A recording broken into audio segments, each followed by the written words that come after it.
That was the record before us, and here we are, pre-recorded, because we did this a few weeks ago, because we're not here at the moment, are we? We're away in that. I'm Ricky Gervais, with me Stephen Merchant. Hello there. And Karl Pilkington. Well, he's not actually with us. No. He'll be in some of the best of clips that will be coming up shortly. Yeah, this is just us, isn't it? This is just us. We did this, when did we do this, Rick? A couple of weeks back. Hold on, what is it? It's the 27th today. Yeah, I enjoyed Christmas. I loved Christmas. I loved Christmas. I had a great time. What'd you get? Loads of presents. So did and I. I'm glad they made it to number one. I'm really glad. Stroke, he, she. Yeah, I'm really glad that the pop idols, Cliff Richard, Westlife, made it to number one. Bo Selector. Yeah, just delete that. Yeah. Okay, well, we're going to play some of the best of, some of the greatest moments of the last 3 weeks. Yeah. Ever heard on XFM 104.9. What about this? Do you remember this one? Oh, which one is it? All right, so here's the first bit. Right, there was this. This is what it's like about getting presents and stuff, right? With my mum and dad. Go on. My mate Colin, right? No, Colin Bailey. Oh, right? yeah. He had a little Sinclair Spectrum, right? Yeah. Computer, Yeah. which was like the thing to have at that time, right? Yeah. Used to always go round to his house. The deal was Not the one you had to play through the window because you weren't allowed. No, that's another lad. Oh, right? yeah. This is a different lad, and the deal was he came to our house, and my mum gave him a pie, and then I'd go round to his, and I'd stay there for a few hours playing, Hungry Horace and stuff like that on it. Sure. Right? Now, my mum and dad knew that I really wanted one of these computers, right? So I waited about a year. Came round to Christmas Day. I thought, I reckon might have one. Turned out they bought me the wrong one. They bought me a ZX81 instead of a Spectrum, right? And Christmas Day, I'm there trying to load the games up. It's not working. I'm thinking, what's wrong, right? And the thing with me when I was a kid, I used to get quite sort of agitated. This is the moment. Right? I found out that it needed a RAM pack to make it work, right? Looking in the thing and it's saying, and make sure you put your RAM pack in the back. And I was like, oh, where's the RAM pack? And my dad's going, I don't know, I've got you the main bit. That's it. So I was that wound up, I just was sick, right? Just sick. I didn't feel sick or anything, I just was like, oh God. Went to the sink, just sick. Because I was that on edge about it. I said, come on, we've got to get one. And my dad's like, Tandy's shut. We're not gonna get anything today. Ruined again, Christmas Day. That was after the year when my train set got blown up by our kid. The following year, no RAM pack. And now you ask me why don't I get good presents? He's scarred. He just I'm gonna die. Honestly, I'm gonna die. He's just screaming sick. Yeah. There's no RAM pack. Did you get to the bottom of it? Why wasn't there a RAM pack? You have to buy them separate. Oh, It's one of them okay. cons. What do you mean I can't play Frogger? Oh no. So, wasn't there another incident when you threw up? Spontaneously threw up? Oh. Through sheer anxiety? I do get it. It's not so much now because I've relaxed a bit, but as a kid I used to be quite on edge all the time with certain things. Do you think that's what happened to your The cat wind. that kept being sick? That it didn't get the food it wanted, and it just threw up? Do you remember that? Yeah. God, so they shaved it. No, like, again, I spoke to you in the week, and I had much better things, like when I tell you about Brian Blessed climbing Everest, and for some reason it made him, it played havoc with his belly, and he followed through and he had to clean up. Shut himself? Yeah, using ice and snow. Why are you telling me that Brian Blessed... in what way is telling me that Brian Blessed shit himself once in any way educational? Because I was saying how he was climbing Everest, right? Right. I give it to him, he's an actor and that, but he gave that a go. Yeah. Right? It played... What's the point of that, you'd say, wouldn't you? You'd say, God, he's So he's alright. Me doing a boxing match for no reason is rubbish, but him climbing Everest and shitting himself... Yeah, he did that. It's commendable. Right, and he's only going to, go and do it again. He's going to climb it again. Yeah, but he might not shit himself this time. Yeah, but what's the point in going? Nothing's changed up there. Yeah, good point. Yeah, It should be. Well, it has. They've probably cleared it up by now. Like, but it's slip on it. I can't even be bothered. Read about Brian Blessed. Is it actually true, or have you libelled someone else? It was an interview with him in it. And what did he say? Come on, what did he say? He said I climbed Everest and I played havoc with me belly. Let's talk about it next week. We've really run out now. Oh, you're a fool. 3 holidays Carl's had this year. last year. Yeah. I'd love to have 3 holidays. You've got to start putting the work in I there. had 2 holidays No, though. you had 3 holidays. You went away with Suzanne and her parents. Yeah, well, that doesn't count. It does count. If you book 2 weeks off the firm, you go away and you go, how was your holiday? Go, well, it didn't really count. It wasn't a really good holiday. Can I have them days back, please? My New Year's resolution is to be nicer to you, but Well talk done, sense. you've already broken that. No, but talk sense. Talk sense. You've had 3 holidays this year, and I'm just saying, you're in your 30s now, and 30s is when you should be really putting the work in. That's true enough. To reap the benefits in your 40s, 50s, 60s, 70s, 80s, 90s, and 100. Carl, what's your New Year resolution? What about think before you speak? It's worth. I mean, See, I'm consider it. allowed to laugh. I'm allowed to laugh at things other people say, Carl. That one, that is a good suggestion. How was your holiday, Carl? It was all right.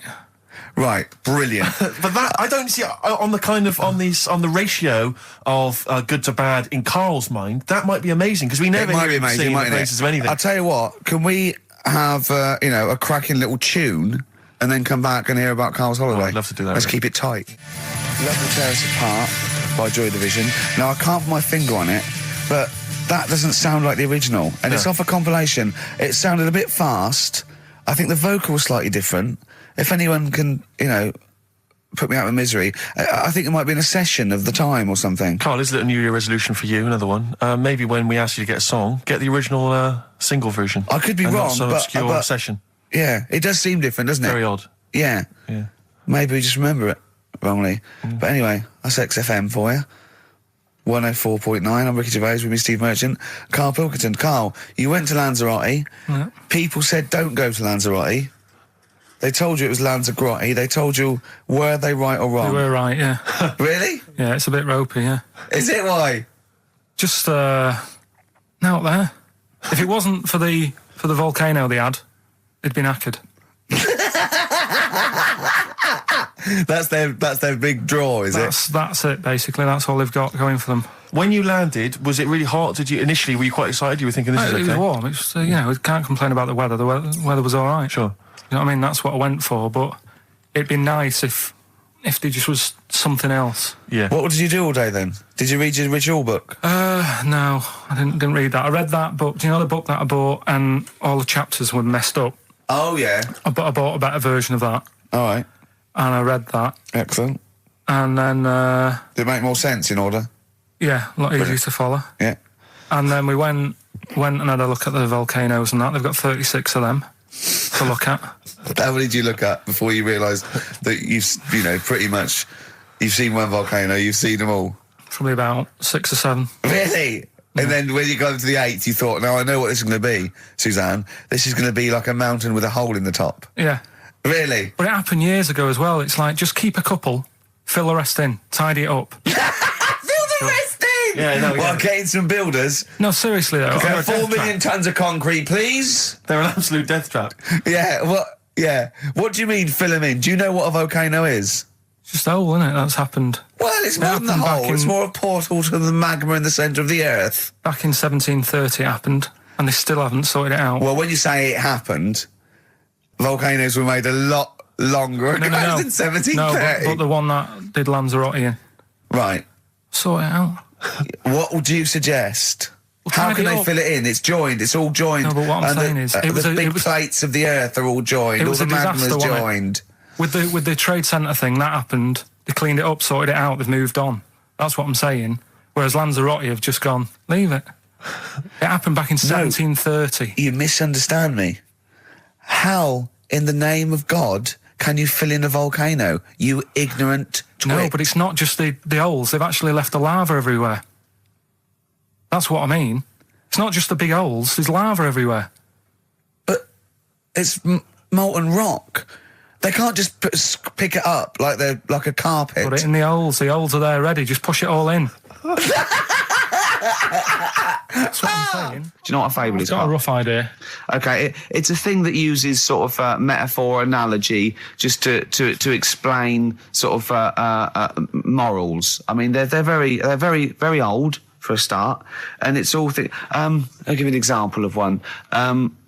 A quick one. Oh, the one about the dog with 2 bones. He goes to a dog's got a bone. He sees a reflection in the lake, and he thinks, "Oh, that dog's got a nice bone.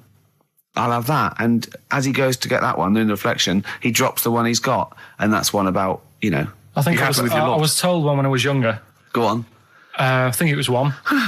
This young lad, he's got a dog, right, and he's about 8 years old, and this dog, he's had it since he was about 4, and it's a bit tired now, and he chucks sticks for it, and it doesn't go for it, and he's saying to his mum, "Oh, I want a new dog because this one's useless. It doesn't do what, you know, it doesn't have any fun with me." So they say, "Oh no, but you know, Rover's a good little dog. You should look after it." And he's like, "Oh, I don't like it. I want a new one." So they buy him a new puppy. And it's running around, yapping about, and he's loving it, and he's playing around with it in the grass. And then one day he goes to the park and he's messing about and rolling about with it, and he falls into the lake, right? And the little puppy's like yapping at him, and he's going, help me, little dog's yapping. And then the old dog comes and gets his collar, and it pulls him out of the lake, and he goes, "Oh God, you know, why did I forget about you? You're the better dog." And he loved that one again rather than the puppy. I got a feeling that was Lassie. Well, yeah, that was an episode of Lassie. What's the moral? What's the moral there, Carl? What's that telling? What's that explaining through analogy? Sort of, don't forget the old. Look after old people. I remember there was one I heard once about a young boy who got trapped in a lake inside a cage. But he loved his trainers so much. He wasn't going to get them wet. But even though he had to get out there, and even though he thought that was the important thing because it's material value, he actually drowned, and the trainers were no good to him then. That was Bowie and Waterloo Sunset. Love that. Love the original. Love Bowie. Bowie was my gig of the year. These are my singles of the year. These are our clips of the year. I'm Ricky Gervais, with me, Stephen Merchant. We're just picking some lovely little bits and pieces. Do you remember when we talked about this?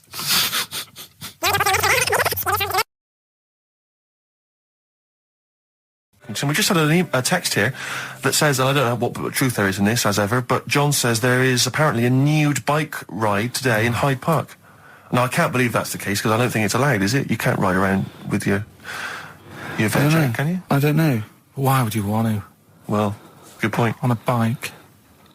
On a bike, I like the fact that that's what disgusts him.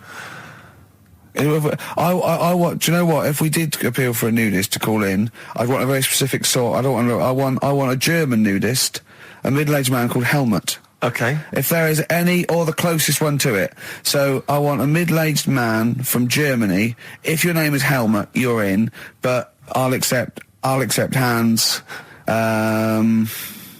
Carl would be good, wouldn't it? All right. Yeah. I think I'm wondering if the age might. Maybe we could broaden that Okay, a just little bit? a German nudist bloke. Right. Can he at least be fat? Can I find a fat German fella? If your name's Helmut, we're going to give you a big prize. Yeah. But, you know, any fat German fella who likes to get his sausage out. Sure. Okay? It's sauerkraut. Yeah. What's the phone number?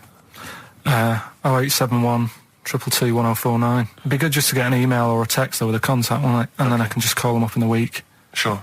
And 83936 is the text number. I don't know what our audience demographic pans out like, Rick, but I'm suspecting that's probably a fairly small fraction of our listenership. I know, but, you know, there must be German someone out there. If you know a fat German who likes to get his tackle out, phones are going.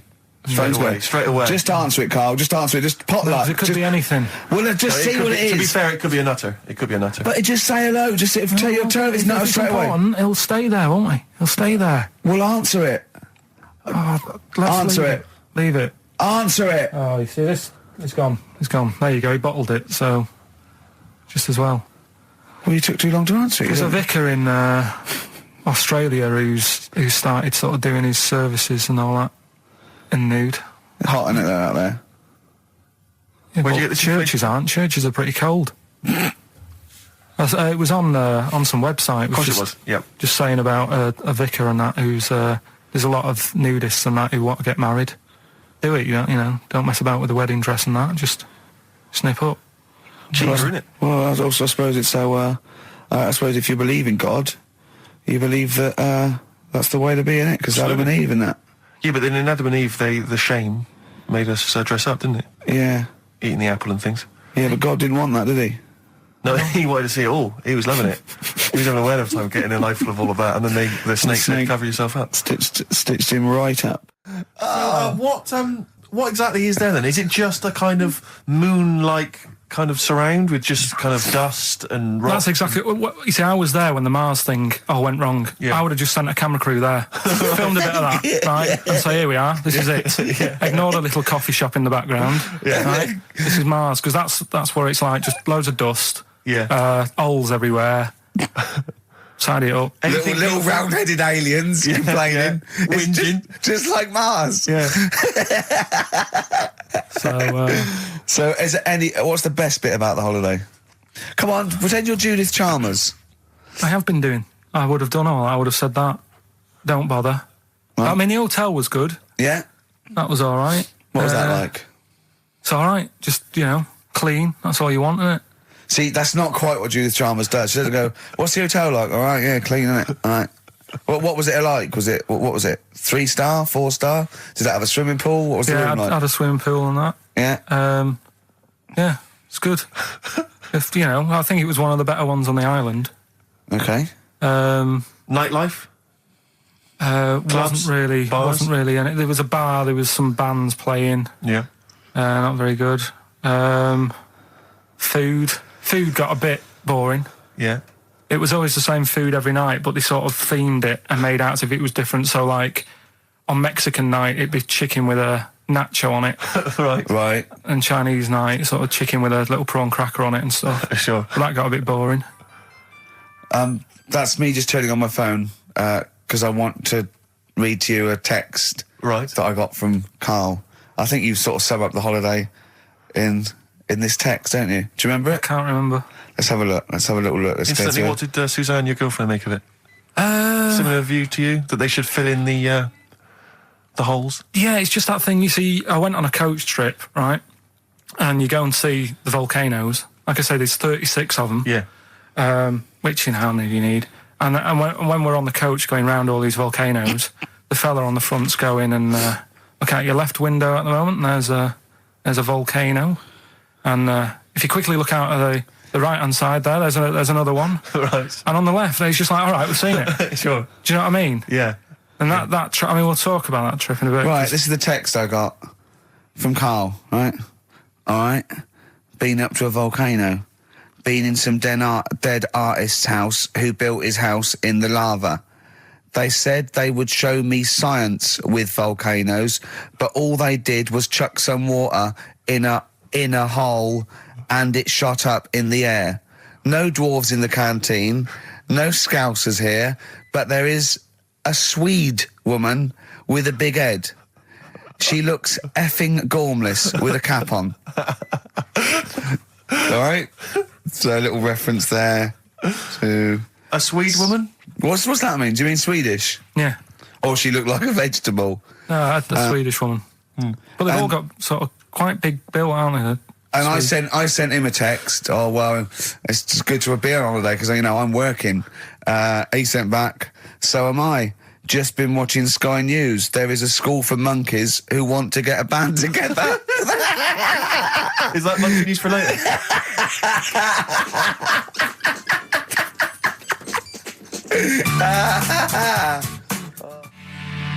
Oh My Corazon by Tim Burgess. I can't get enough of that. I love that chorus on XFM 104.9. Ricky Gervais, Steve Merchant and little Karl Pilkington. But it was a nice holiday. Yeah, it's all right. It's just, I went there to relax and that. Exactly. Did a little bit of that. Trying to think of some new, features and stuff. Sure, always working. 3 holidays a year, Jesus. Oh, well, not really 3. It's all one big sort of like work thing to me and Steve. 2 holidays, isn't it? Work hard, you need the holidays. So, yeah, the things that annoyed me was like, you get bored, sat around the pool after a couple of days. I'd read my book. Yeah. There wasn't much going on the... Not even any crabs to throw sand at, was there? No crabs or anything. They wouldn't bother with Lanzarote, right? So, decided to go on a little trip. That's when I saw the volcanoes and that, 36 of them. So, we go on the trip, and the thing that annoys me, it does happen every holiday that you go on. If you go on a sort of a package thing, they have these trips, right? and you pay about 40 odd quid, and they give you some wine, so it make it feel like you're getting your money's worth. But how many of these trips have you been on then? Loads. Probably about 12. More holidays than I've had. Go on. So anyway, so you're on the coach, right? And they take you for the volcanoes. They took us in the middle of nowhere. Yeah. Right. There's nothing else round there. Sure. It's like I say, it's like Mars, but with holes in the ground. Yeah. Right. And they sort of drop you off, and they go, right, everybody, see you back here in an hour. There's loads of volcanoes for you to look at, and a coffee shop over there. And you know for a fact, right, you don't need an hour there. You could just say, well, just keep the engine running, because I'll have a look in this hole, we'll get back on, give us 5 minutes. Don't need an hour. Absolutely. But you know that they've got something going. It's a backhander, definitely. What, with the coffee shop? Definitely, yeah. They go there. And they get everyone to have an ice cream and a coffee, and they sit down, have a fag, talking to the bloke. Yeah, and it's like, cousin. Yeah. How much was the coffee? Was it probably about €3 each euro? So I think it was $3.50. Sure. Yeah. Which is, I don't know what, that's about £2.50. Yeah, they stitched you up. Go on. Talking about this the other day. What was it now? Listen, the fella. Play a No, listen. record. Do you want, All right, no, come on. All right, he's got it now. Go on. This fella goes to the doctors, right? Oh, right, okay. Right, if this is in any way apocryphal, stupid, illogical, impossible, right, you are never, ever speaking again on radio. So make sure this is at least possible. I'll tell you what, I'll even give you improbable but possible. So if anything that breaks the laws of the universe or logic, okay, that's all you have to avoid. On you go. Right, so this fella, right, he goes to the doctors because he's got earache. Right, okay, if a chimp's living in his brain... Go on. So he's got earache, he's sat in the waiting room, and his ear's all bunged up and it's hurting a lot and what have you. So the doctor comes out and he goes, right? And because his ear's all bunged up, he doesn't hear it that well, right? So he thinks it must have been me, right? So he wanders in. Keep going. Anyway, I'm going to hate this. I can just feel it in my bones. Steve, I'm going to let you take over. Okay, let's hear it. Come so on. the doctor says, sit yourself down there, right? So he sits himself down. He goes, right, take your pants off, right? So he's thinking that's a bit odd. Anyway, he heard that though. He apparently he took his tackle off. The doctor did some operation. What, there in the waiting room? No, in his office. In his office, yeah. What? Wait. So he removed what? His genitals? Yeah. In his office. Why, Carl? Because he hadn't called him in. Oh, he'd called in the bloke who wanted his testicles taken off, and he didn't hear it. What? So the doctor went out and said, Mr. Jones, who's here to whip off your cock and balls just here and now, right? Bloke comes in, didn't it? It must have been me. So the bloke who wanted his balls taken off didn't say, I think he said me. So he didn't interrupt then. So the bloke goes in, he starts taking his testicles off, and he doesn't say, I'm here for me ears. What are you doing with that? That is a blinding record. And before that, Rick, what do you make of those adverts? They were great, weren't they? I like them, yeah. I'm going to buy all them products on the way home. And that's endorsed by Ricky Gervais. He's won awards. Yeah. Rick, do you remember this? This was a hilarious moment. No, you'll remember this when you hear it. It was when Karl said something that was basic. Well, I think for a lot of people it sounded like a lot of old bollocks. Karl's found love on the street before, haven't you? How's it going with your bird, Karl? Are you married? No. How long have you been out with her? 7 years. Because, you're quite a simple man. Yeah. You're sort of a simple in a nice way. I mean, you're like Helen from Big Brother. Yeah, you're sort of nice enough, but I look normal. Well, yeah, you sort of do. But you could be one of those that just suddenly go mental with a pen. Yeah, do you know just what I mean? Stab people through the eyes. Yeah, you sort of look normal. But if I wouldn't really want to wind you up to a point of frenzy. How did you meet your girlfriend? Through work. What, through her work? What, you phoned up and said We worked at the same place. Oh, you're right. Yeah. You're quite an enigma, aren't you? Could you give us more on that? At work, you met her at work. What, she came in selling sandwiches? She was going through the bins outside. What do you mean you met her Why at are you work? having an attack on me? You're the one who's sad and lonely. Oh, he's done you again. Yeah, but what I thought was interesting was I just scratched at him and he just went mental. Yeah, no, it's like a but bear caught in a trap. It's funny, isn't it? You'll never learn. Carl. I was just interested to find out what the story was, because it might be a really romantic story. Well, it's not. All right, jeez. I love the fact he doesn't want to talk about his love affair. I was thinking about you in the week, and like, does it worry you? I mean, you sort of joke about it now, and we're talking about it in the office, you know, like, oh, is Steve really touchy about the way he looks? And, Oh, what's this? Where's that come from? He's done it again. He's done you again. I was walking home the other night, and I was thinking about it. And do you worry that when you're old, you will be on your own? You did start it though, didn't you? Well, Carl, I'm glad you brought this up. because I mean, for me, you know, a lightweight, frothy entertainment show on XFM on a Saturday afternoon is exactly the place where I want to discuss the desperate, lonely future that's inevitably coming my way. Oh, God. I'll tell you what will cheer you up and forget all that. A bit of Embrace. Oh, one of the most hated bands. I'm a little bit concerned about your toilet discussion. What exactly is your point again? I was just a bit bemused. See, it's a tricky one. All I'm saying is, right, there was at the pub quiz, I go to the toilet, not thinking about anything. I try to go, right, there's a little gay fella next to me. I love this little gay fella. Now, the weird thing is, there's nothing stopping him having a little glance, right, because he's allowed in the fella's toilet. Yeah. Now, I'm not allowed to go into the woman's toilet and have a little look round. Right. So all I'm saying is, should they have another toilet area? What, for gay people? Yeah. And so this would be gay men and lesbians? Is that going to complicate things? Well, I mean, I can only assume. I mean, to what point? I'll ask you a question, right? If you're intimidated, that's a shame. But you know, most gay men aren't looking at your knob. You know that. What do you mean?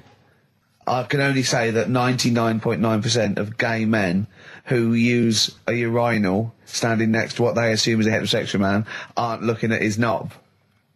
And what they're doing then? They're emptying their bladder. No, but the thing is, I can't talk. You're saying like, you know, about would you have one toilet for lesbian women and gay fellas, right? What does that mean? Would it be mixed? Would it just be? Well, would it have a man on one? That's heterosexual man. A little picture of a woman on the other, and then what? What would the little icon be? A man and a woman? A man and a woman. Just having a chat? Yeah. In pink and dot But lines. you couldn't mix them, because then what would happen is you'd get people who are going, oh, I'll play up to this a bit. What, pretend to be gay? And yeah, you know, sort of grow a moustache and shave their head. And pretend to be a lesbian. Right. Yeah. So, well, I see, so you know people pretending to be gay so they could go in and have a look at the lesbians? Yeah. Right. So that would mean that we need 4 cubicles now, would we? Yeah, no, this is fine. 4 cubicles. So every pub How now... many toilets do we need at Every the pub's moment? now got 4 toilets. Oh, Carl, bisexuals. Yeah. Now, interesting. Bisexuals. How many toilets do we need now? Call the council. Do you use any? Huh? No. No, because they're interested in everything, aren't they? Because the little bisexual fellow will be looking at your knob. Right, with them, what you do, you just have a door, you open it, and there's one urinal there, so you can't get a queue.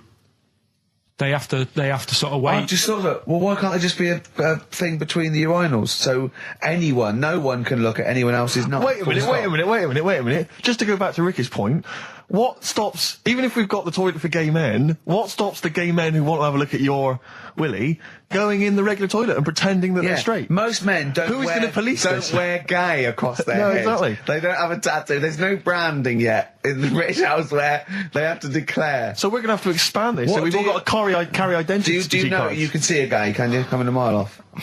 No? No, I'll just hold it in next time. No. Can you tell gay men? Do you know a gay man?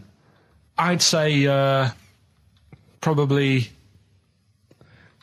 if you did if you lined some people up and said point them out, I reckon I'd get. But hold on, we're not talking about people dressed in leather with the arse cut out and an handlebar moustache. Yeah. We're talking about the everyday, non-seen. Of course. Yeah, but I mean, suppose I put you in a room and there was 10 naked men, right?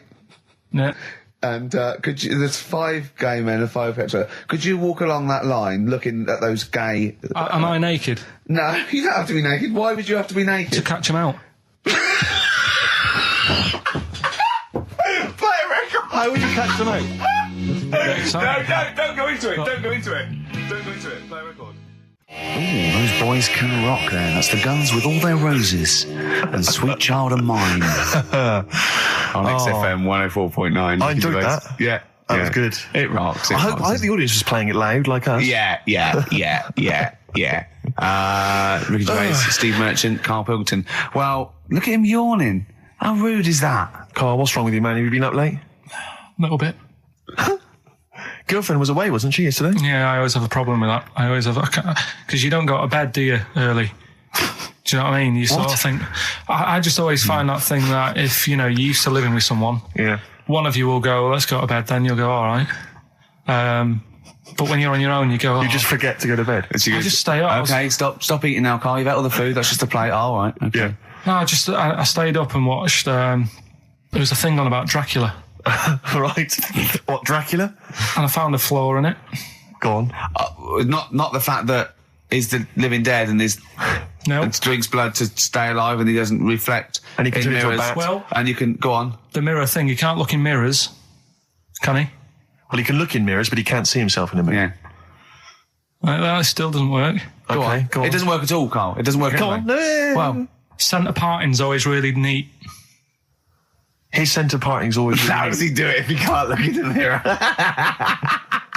Blood on the floor or something it was called. Rubbish. I love the flaw in the Dracula film is that his centre parting's too neat. How did he do it without a mirror? Oh. Was it a documentary about Dracula? No, Yeah, there was... the real Dracula. The real Dracula. Yeah, the real Dracula. It's just a film. It had blood on the floor or something it's called. Yeah. It's rubbish. We had a little lunch yesterday, didn't we? We did indeed. That was a nightmare. Yeah. I hate going out with you two. I was explaining to Carl, right? I like to excite Carl's imagination, right? And if it involves chimps or monkeys, all the better. Brains he likes, parts of the body, deformity. I know where to, what buttons to push. And I told him about this thing. I don't know if any of you out there know about this, but there's an experiment they did in the 50s, a clinical psychology experiment where there's your 2 hemispheres of the brain, okay? They're joined by a thing called the corpus callosum, right? Which is just a little flap of skin, like a little scarlet lead that joins your 2 hemispheres.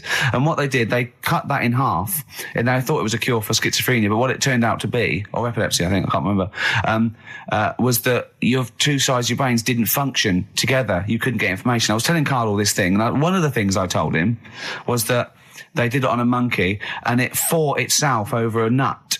Like its right arm was connected, by its left lobe of the brain, and it was fighting over itself. And Carl went, instead of thinking this is amazing experiment, he went, would it have been happy if you'd given it 2 nuts? Yeah, I know.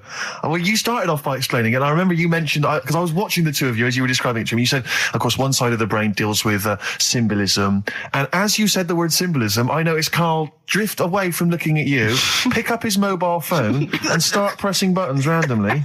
And I thought it was the word symbolism that got him. And I noticed it took you just a moment longer. And I think the first thing you said was, when did I lose you? Yeah, I knew I'd lost him. It's extraordinary. And he doesn't even try to disguise I said it. nomenclature at one point as well. Right, yeah. And I knew I was dicey with death there. Yeah. But, Yeah. but I told you tried to look it up, didn't you, on the web? You didn't find anything about it, did The you? spelling of it's... What is it again? What's the word? Corpus callosum. Yeah, so I couldn't do it. No, there's no point. Yeah. Don't bother. Give up. Don't bother. Give up. So if anyone knows any interesting facts about that, But yours hasn't been cut in half, has it, Carl? That would, again, might explain something. I'll tell you what we will be talking about later. I don't know if you're sort of aware of them, Steve. Go on. Bonobos. Oh, I don't know much about bonobos. I told him about he was looking for stuff. I said, put in bonobo. He was having no luck with chimp.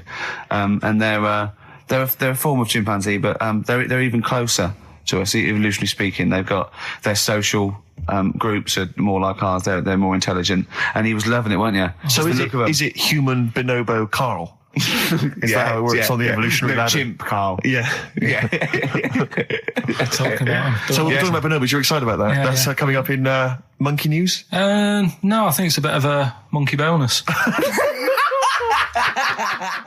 Placebo, Bitter End on XFM 104.9. This is pre-recorded. We recorded this a couple of weeks ago, before Christmas. Hope you had a great Christmas.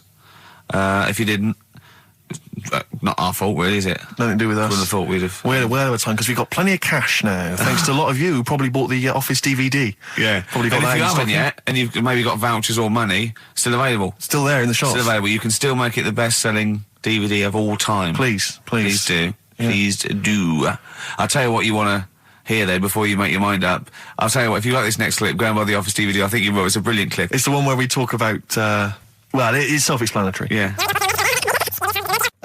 We went, it was a great day, wasn't it? Brilliant round of golf. Absolutely brilliant. Such a beautiful place in Stoke Poges. It's like a really posh place. And are you a good golf player? Well, we'll get to that. Oh, okay. Wow, he bought the shoes especially for it. Oh, brilliant. I'd love to have seen him in those little shoes. I know, and they were no good because they were metal spikes. We had to change them. He was annoyed straight away. He spent over £22 on these golf shoes. We hired a buggy that was brilliant fun. I was bombing along, wasn't I? I don't drive, but it was great on that buggy. Well, you've been on a buggy with me and you were a bit scared. Yeah. What I nearly killed us once. I was just taking banks and things, but you don't see sort of bunkers, and he'd scream and go, stop! And he'd put his foot down the brake, and then I reversed. At one point, he sort of did a handbrake turn next to the lake, and then we had to reverse, right? And you know, how you just flick a switch and put your foot down. He did that without looking. I look behind, there's a big oak tree there. He screams, watch the tree, right? So Dukes of Hazzard. and I kept jumping in and leaving him behind because I had to go to my ball. Because anyway, the first shot, I got on my driver. I honestly did one of the best shots I've ever done. It went straight down. It was great. I thought, phew, got away with that because it's always the first one because it's a clubhouse and you want to look good. Yeah. So. He tees up, and I've been saying, buy some balls. He just got 6 balls. I was going, what if you lose me? I won't lose 6 balls, right? He tees up, right? Whacks it. It goes miles, like right angles, straight into these the woods, right? He turns around, he goes, go and buy some more balls. So I'm laughing because it's like impolite to laugh, but he broke the ice for me, and I was falling around. And then his second shot, I go, you know, you're off a 3 now. If you take another shot, he went, oh, right. So it's his third shot. He puts the ball down. He hits the ground before it and misses the ball altogether. And I was on my back, wasn't I? Unbelievable. Actually rolling about on his back. And we were terrible. I went round 107. He went round in like 119 or something. Sure. It was just rubbish. How long did it take? 5 hours. Of course. And there was no one around, luckily. But it was fantastic. So then we go and have our meal. What annoys me, I said, right, I'll go for a run. He went, I'll have a bath. I said, I'll see you at 7:45. At 7:55, I have to call him. He's not ready, so he's let me down there. I can't stand lateness or laziness. You hate lateness. Yeah, and he's let me down. Do you know his excuse? He fell asleep in the bath because there was no light bulb. There's no light bulb in the bathroom. So instantly he fell asleep, and he was late. No, do you know what I mean, though, Steve? If you're sort of, like, nice and warm and what have you. I was tired anyway. I've been stressed out for 4.5 hours, right? My life flashed in front of me a few times in that buggy. So it's all sort of wears you down a bit. I thought, right, I've got a headache. You're going for your run. I'm going to have a bath. I walk in, put the light on. For some reason, it didn't come on, but I thought, it's all right. I'll just... doesn't matter. You can have a bath in the It's summer, so it's light anyway. Well, there's no windows in the bathroom, so... So you were in the darkness? So I'm in the darkness. I nod off because I'm shattered. He calls up, hassling me. So I said, well, it doesn't normally take that long for me because, I haven't got, like, long hair. I've got a dryer and sure. I can sort of one wipe. Yeah, he's already 10 minutes late, though, when I called. Well, 10 minutes. 10 wow, minutes. this is late, this. Next. Doesn't matter. Dinner wasn't until 7:15, so we had, like, another 20 minutes anyway, so it doesn't really matter. Yeah, but we said 7:45. So he's calling up, hurry up. So I said, yeah, all right. So I get out and dry and like me tackle and what have you. Calls back again 30 seconds later. No, I don't, I don't like that. You're not going to do that, no. Give it a wipe. 30 seconds later, come on. So I end up going downstairs to the meal area. Naked. With a wet shirt on and wet socks. I've got headache as it is. Meant to be a relaxing weekend. But anyway, so we have our meal, which is really nice. And then we're sitting in the bar. I'm having a cigar by the fire. Yeah. Like, we're having a rather nice Pinot Grigio. Yeah. He's there going, I've got a headache. Is this 1955 that you live in? I know. Yeah. So, right, we are knackered, because, you know, he's not used to work. I've seen him moaning, falling asleep. He's not used to it at all. And you've been on your feet for over half an hour. Yeah, right. So, we didn't even walk around the golf course. We had a buggy. Yeah. It wasn't even exercise. And now it's Karl's bit. It's the re-education of Karl. He's like Liza Doolittle. And now he's coming to, or Lawnmower Man, if you've seen that film. More like Lawnmower Man, if you've seen the film. You know what I mean. And his homework was to just study quotes, really, on happiness and stuff and general well-being. He's not a big happiness quote fan, are you, Karl? Not really. So what have you done? You've come up with something, haven't you? Right, yeah, I told you, right? Because a lot of these are just things you say every day. They're nothing special. So what I'm doing... Well, you say them every day. Well, the sort of things you come out with and you don't even think about it, do you know what I mean? Yeah. They're on the TV all the time. People on the radio are saying these sort of little quotes. Sure. And what I've done is, remember that programme on Channel 4, Faking It? Yeah. Where they got some, like, posh kid to be on a door and all that. What I've done, I've... Imagine if that was the pitch for the show. Dear Channel 4, you're just going to get a posh kid on a door or something? Yeah, Yours sincerely, Karl. Come in. Yeah. TV producer. Yeah, go on. So, what I've done, this little book of quotes, happiness quotes, I've picked two that are real, Okay. and I've made one up, right? And we've got a guess. And you've got to guess which then, one it is. go on. Well, I'll tell you what, Rick, why don't we, when we've heard them, we won't confer. No. You'll write down yours, Yeah. A, B or C, and I'll Yeah. write down mine and we'll Sure. see how it Okay, works. Karl, off you go. Right, and just because I'm looking at this book, it doesn't mean I'm actually reading. No, I know. Don't no, worry, I know. we're clever. No, we know, we can't see yet. Like Yeah. call my bluff. Yeah, go on Okay. then. Nothing is worth more than this day. Okay. Yeah, Yeah? All right. yeah. The way I see it,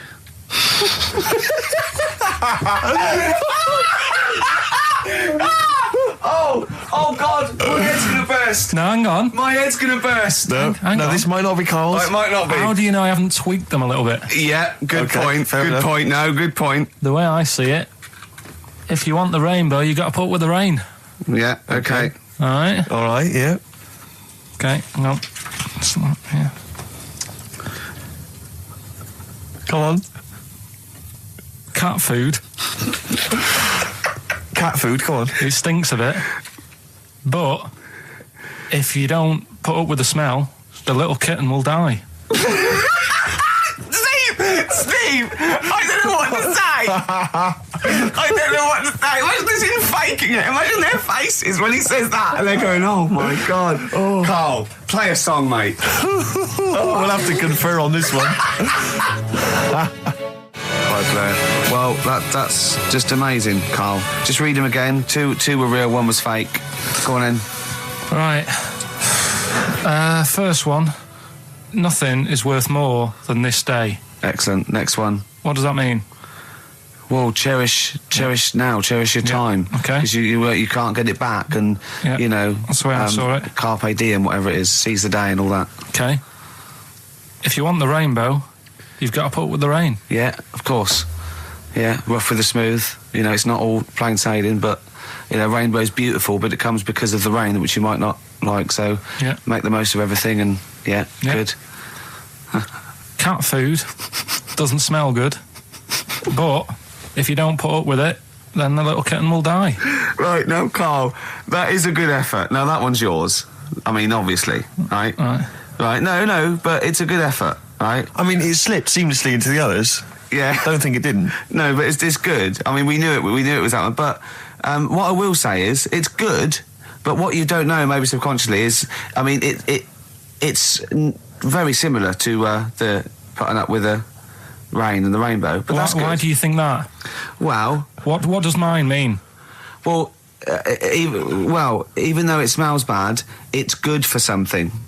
Right, So- see, so- I didn't look at it like that. What did you look at? I kind of thought... Was yours more specifically about cat food, generally? Because, you know, normally it's an analogy. Yeah, or a metaphor for something, you know. Much bigger. Well, no, the way I mean, looked at it- Dolly Parton, who I think did the rainbow rain thing, she wasn't specifically concerned about weather conditions. No. It was a sort of general idea. It's all about life. Yeah. Well, Existence. that's what I've done. Go on, I've used an everyday thing Yeah. and put it with today's problems, right? Go on. So, like, my girlfriend, yeah, she might like to go shopping for clothes. I hate it.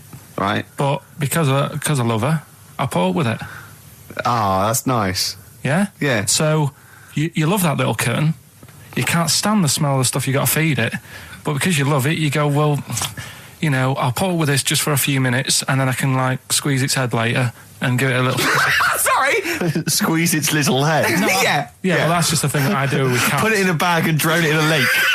I can feed it and then I can throw it against the wall. Exactly. So you didn't see it like that, did you? No, that's very good. So it's about love, is it? It's about putting up with the bad things for something you love. Yeah. Well, that's nice. But that's very Carl, good. you seem now to be convinced and rather smug that you've tricked us and that you've fooled us and that we didn't understand it. Well, I say that's your fault, not ours. No, it's not, though. I mean, look, that man in Forrest Gump, he was a bit of a nutter. And he came up with the life as a box of chocolates thing. Yeah. Now, if that was in this book, you say, oh, yeah, brilliant, you know, good bit of work. But if he was sat here doing the show with you, you'd be taking the mickey out of him. Sometimes I feel he is. No, but Carl, I could. In fact, if people are out there, we're too lazy. Could you write down everything Carl's ever said? Because I think we could publish that. Yeah. He said one today. He saw my salamander. It's not a euphemism. He saw my salamander, and it's just sitting there in the tank. Your exotic pet. Yeah, and he's worried about there not being a lid on. And he said, I went, what are we worried about? He said, wow. He said it sits there for 24 hours a day, obviously planning to get out. Well, it's got nothing else on its mind, and it's the daft thing is, he has actually got the lid ripped up a little bit. And he'll be looking up there, and it's going to get out. But what's the worst that could happen? What's it thinking? What do you think it's thinking, this salamander? It's got its eye on the DVD player. I can have Ian be down the market. Right. Okay. Right. The results of We ain't got a winner for the first time. Yes, we have. We've We've done got this loads. feature for... We've got loads of winners. No, we haven't. We've done this feature for 3 weeks. This is the first time I've managed to sort of... Well, let's go through them then. What have they got wrong? The first one. The first one. What was the first one? Well, hang on. Let's do them in reverse order first. So what's the last one? The last one. The clue was that bloke does sport on the telly, and he's got a little kid. What's that? That's Destiny's Child. Des, who does ITV Sport, that's has got terrible, a tiny man. child, right? No, terrible. that's fine. They got that. Okay, Destiny's Child. What's the middle one? Well, the middle one. Right. Child. The second one was he doesn't like women, yet he's got a couple of kids. That's a bit weird. Yeah. Right? That was PD, that was Puff Daddy. That is offensive. Go on. But it's not Puff Daddy. It's Puff Daddy. And he's not even called that anymore. He's called P. Diddy. Well... Okay, fair enough. But they got that one. Yeah. And if I'm being tight, these lot are as well. Yeah. Yeah. Tight means something in Manchester. Go on. Right? And the first one that they're having problems with, I don't think them birds should be allowed in this area. Got it. Boyzone. It's not Boyzone. What's the clue again? I don't think them birds should be allowed in this area. That is perfect. A boy zone. No birds. No women. No women, yeah, birds, right? A boy zone. Sorry, Carl. If that isn't the answer, their clue is better than yours. That is brilliant. What was yours? Boy zone, it works perfectly. What's your answer then? Bangles. What? I have no idea what that means. Like seagulls. So you don't want them in this area, so you're banning them. Bangles.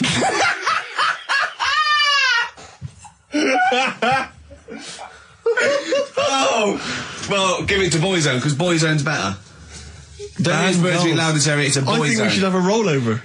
Carl beat them. Carl beat them. You have to use his logic, surely. But theirs works. You can't do what am I thinking. No, that's not what I'm thinking. It perfectly. It works perfectly. I think you've got to give it to the ones that got the Boyzone.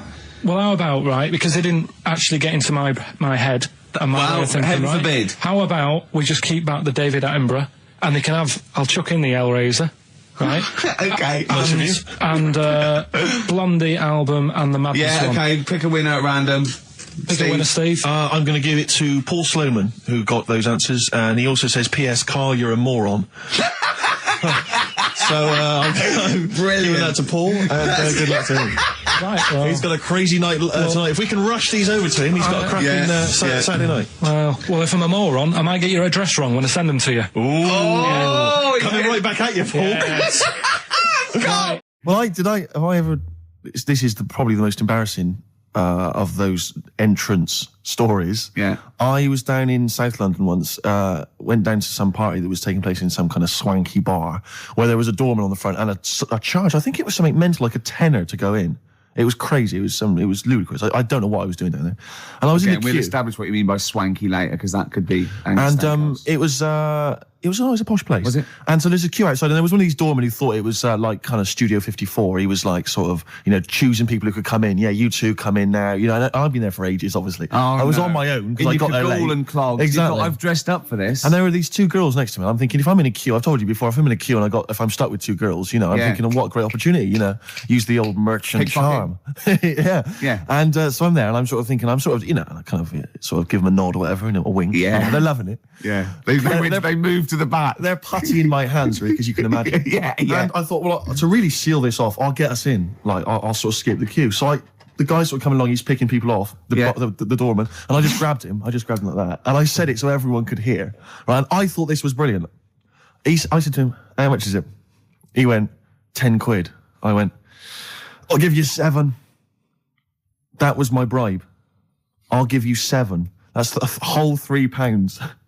No, that can't be right. No. He must have said a £5, and I said, I'll give you 7. Yeah. That makes more sense, doesn't it? That's giving him a £2 incentive. A £2 incentive. That's it. I'll give you 7, you can make up the 10. Exactly. You can, if you let me in, you can put in 3 yourself, mate. That never works, does it? He said to me, I can't be bothered. I'm just going to have a kip, I think. I'm so tired. Was it percentages that put you off? That frazzled me initially. I mean, it's a funny anecdote when you're giving him £2. Yeah. It's even funnier when you're getting him when to he's put up paying stuff. me as well. Oh, I love it. Right, we're gonna play a record. Then we're really gonna concentrate. XFM 104.9, Ricky Gervais show. Steve Merchant's also involved. Can I go to bed now? Oh no. We're talking about embarrassing stories and stuff, and I don't know if I've told this on this radio before. Have I told you, Carl? I'm not sure. But this was when I was working at the BBC. This is not even long ago, and I'd moved to London, and I was fairly new in London. And I was working at the BBC, and I had this BBC hire car, and I've never told it. If there's anyone listening who works for the BBC, I don't know if I can still get in trouble for it. But this BBC hire car, and it was like I'd been ferrying kind of actors and people and production people around all day in this car. And I was driving back, it was quite late, it was about sort of 7 or 8, and I was driving back, and I pulled in to get some petrol to fill up the car every day.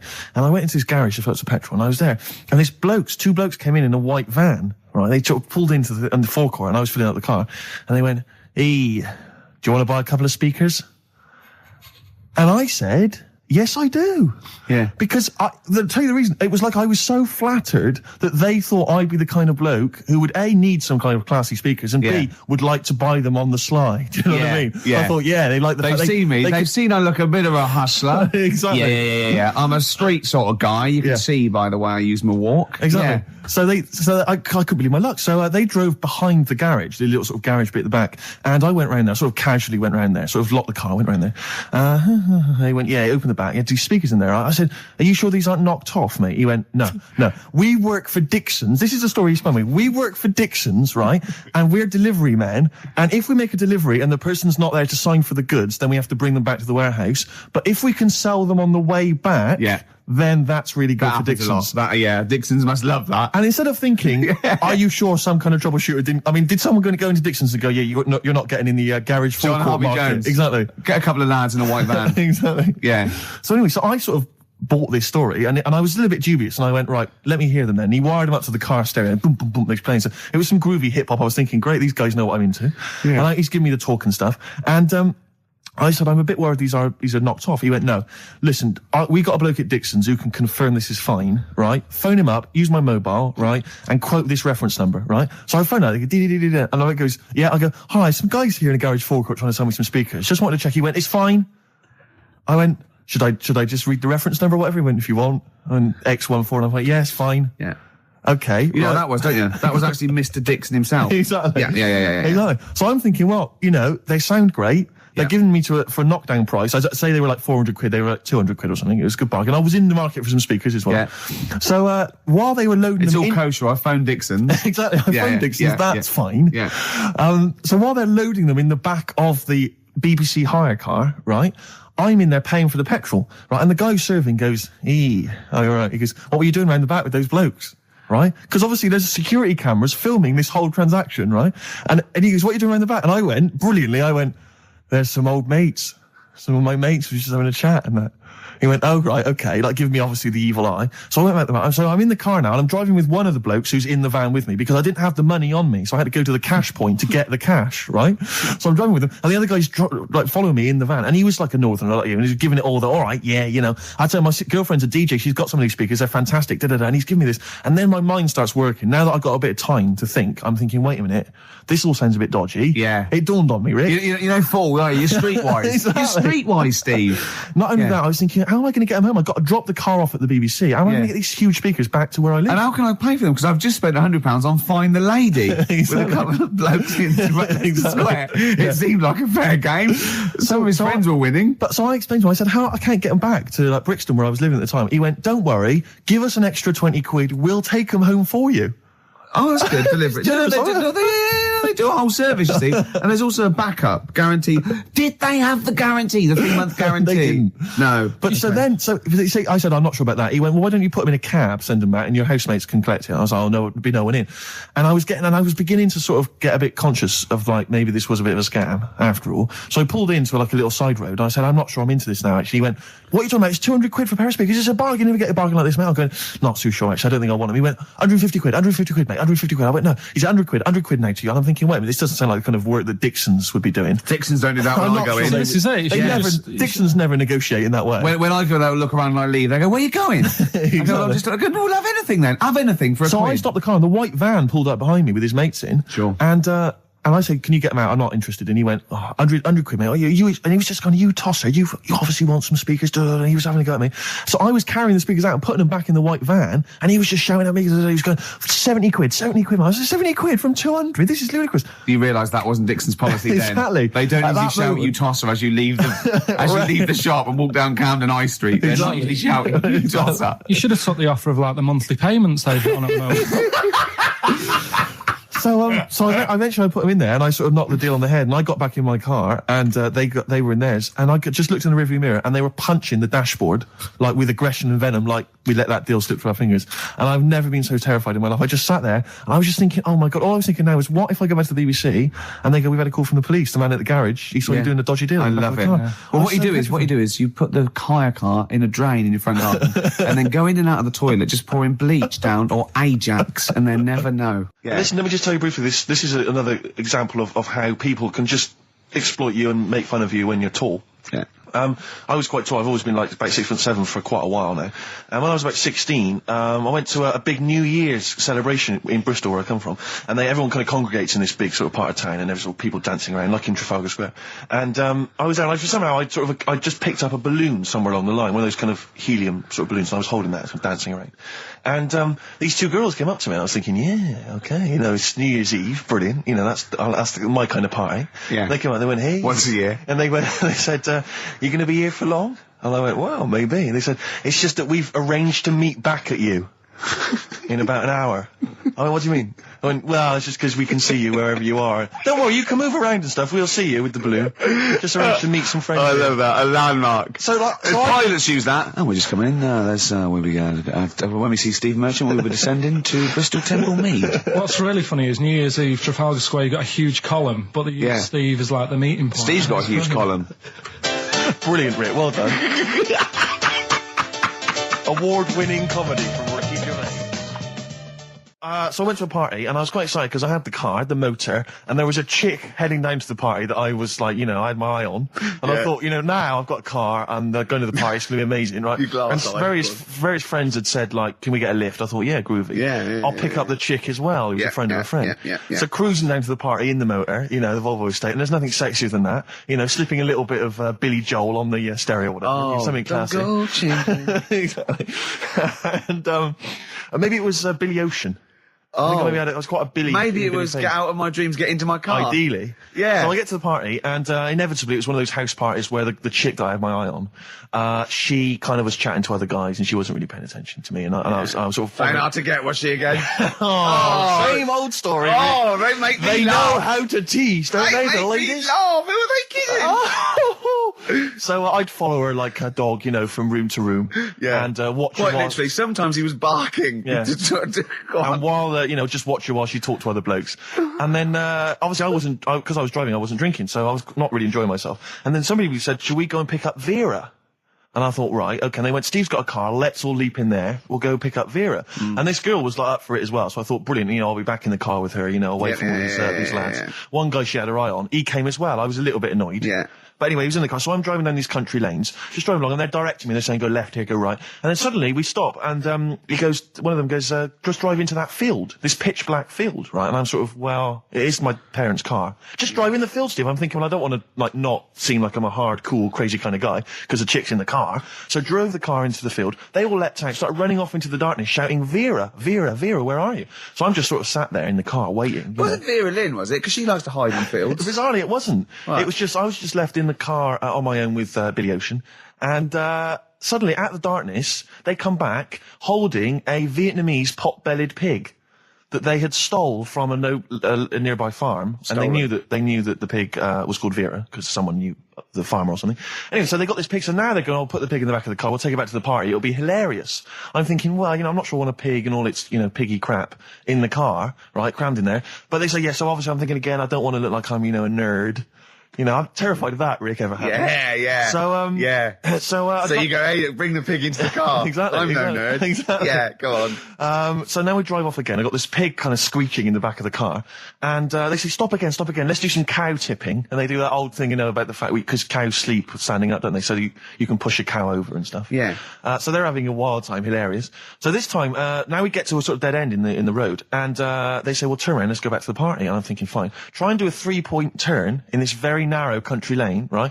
Get the Volvo estate wedged horizontally across the road. Can't get it out. Just can't seem to sort it out. I don't know what. I'm panicking because there's a pig in the car, right? And, local disgruntled farmers, right? People drunk, partying, probably off their head on some kind of weed, Rick. Was it loads of blokes with, like, pitchforks and flaming torches Exactly. going, burn him. He's playing with our pig. Exactly that. And so that, do you know, I was so terrified that all I could think was they're going to have to send a helicopter to lower a magnet onto the top of the car to lift the car up and put it the right way around. You used to read a lot of comics, didn't you? Yeah. So, do you know what I started doing? What? Crying. Did you really? Yeah. Why? So started crying, just very slightly, started getting upset. And the other guy that the girl fancied, he had to get into the driving seat and sort it out for me by slowly edging forward So and that's the backwards. worst bit of the whole story. Yeah, edging slowly back and forwards. He just sorted it out, just slowly worked the car back round, and then we were off. You were just gently weeping. Just gently weeping in the back. The bloke had just taken the bird that you saw from a distance. Exactly. That was basically your wife in your head by then. Oh, yes. Was it? I can't We were believe it. happily married with a pig for a child. Don't joke, that could happen. I know. The pigs come, if you like. Sorry? What did you say? What did you say? What did you say? When you do what, Carl? What? What did you say?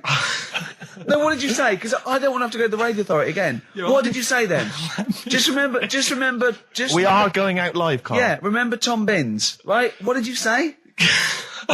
What I'm saying is, why were they shouting Vera? Because pigs don't come to the name, do they? Hey? I don't know the ins and outs of pig, you know, how to lure a pig into your trap. Can I just tell you some very, very interesting things about pigs? Please do. Right. One, everyone knows they have a corkscrew-shaped penis, right? A corkscrew-shaped penis. That's the tail, isn't it? Two, they can't look up. They can't put their head back and look up, right? Three, they can have a 30-minute orgasm. Rick, is it only pigs that have got a corkscrew-shaped penis? No, and landlords. Okay. Very handy. Right. But I was in there was this woman sat next to me. She was a big fan one. She was crunching on some popcorn. Again, that's a crime. Why they're selling popcorn in cinemas? I don't understand why She the needs to noisiest. eat regularly, she's Why fat. have the noise? Why the noisiest food in a cinema? Yeah. I don't understand why that's come about. Yeah. Really makes me angry. Yeah. She's right. This- Smoothies. We want smoothies without straws. Exactly. The trailer for that film AI, Artificial Intelligence, came on. Remember that? And the tagline was, David is 11 years old. He weighs 60 pounds. He's 4'6" tall. He has brown hair. His love is real, but he is not. Oh, yeah. And she just went, how old was he again? To her boyfriend. Right? Just ruined everything. War film trailer comes on for some Pearl Harbor or something. She goes, yeah, I don't fancy that. Just announcing this, don't fancy that. Too many war films. So then the trailer, then the opening credit comes on for Crouching Tiger. And before that, you know that thing that comes up that says it's signed by the BBFC and it has the kind of certificate and everything, and that certificate to say what age you have to be to see it. That came up, and it said Crouching Tiger, Hidden Dragon in brackets subtitles. She went, "It's not subtitled, is it?" I thought this was the most famous foreign film for years. It won Oscars. It was a huge film. Everyone knew it was foreign. She goes, it went, and so the credits begin. It says Crouching Tiger, Hidden Dragon. She went, "Stupid name for a film." What? She just She wanted paid it. to see it. She was with her boyfriend. So then it starts, right? And obviously it's in Japanese or Mandarin or something. She's like, yeah, and they're all talking in Japanese. Japanese or Mandarin. Whatever it is. So they're speaking in this, Japanese language, Oriental language. And she's going, "Don't they sound stupid? Don't they sound stupid?" She was going, and then the subtitles come up, and it's quite a weird kind of strange language they're talking. And she was going, "Can't make the subtitles out either. It's both gobbledygook." Just wittering on every step of the film. I totally agree with you. But what I like in your telling of it, I know you're getting quite emotional. I'm genuinely livid. But she went Mandarin or Japanese, some Oriental language. And Well, I don't know what else. It's a strange language. It's a strange language. Well, anyway. Oh, dear. So then I moved. I climbed over several seats, made a big huff of, make a big show of moving. Yeah. Sat next to a guy on the phone, just chatting on the phone. Oh, I'd have gone mental at that. So now I hate that film. I didn't enjoy it. I don't like seeing it. I don't want to even think of it. It's subtitles, isn't it? Well, rubbish. Rubbish. That's why I get videos. Yeah, I should have thought that through, Carl. You're absolutely right. Lamb chop. Yeah, let's play Lamb Chop. This is brilliant. This is from this CD that came out recently with Uncut magazine. Occasionally they put out some quite interesting free CDs. And this was one that had various covers of Rolling Stones songs.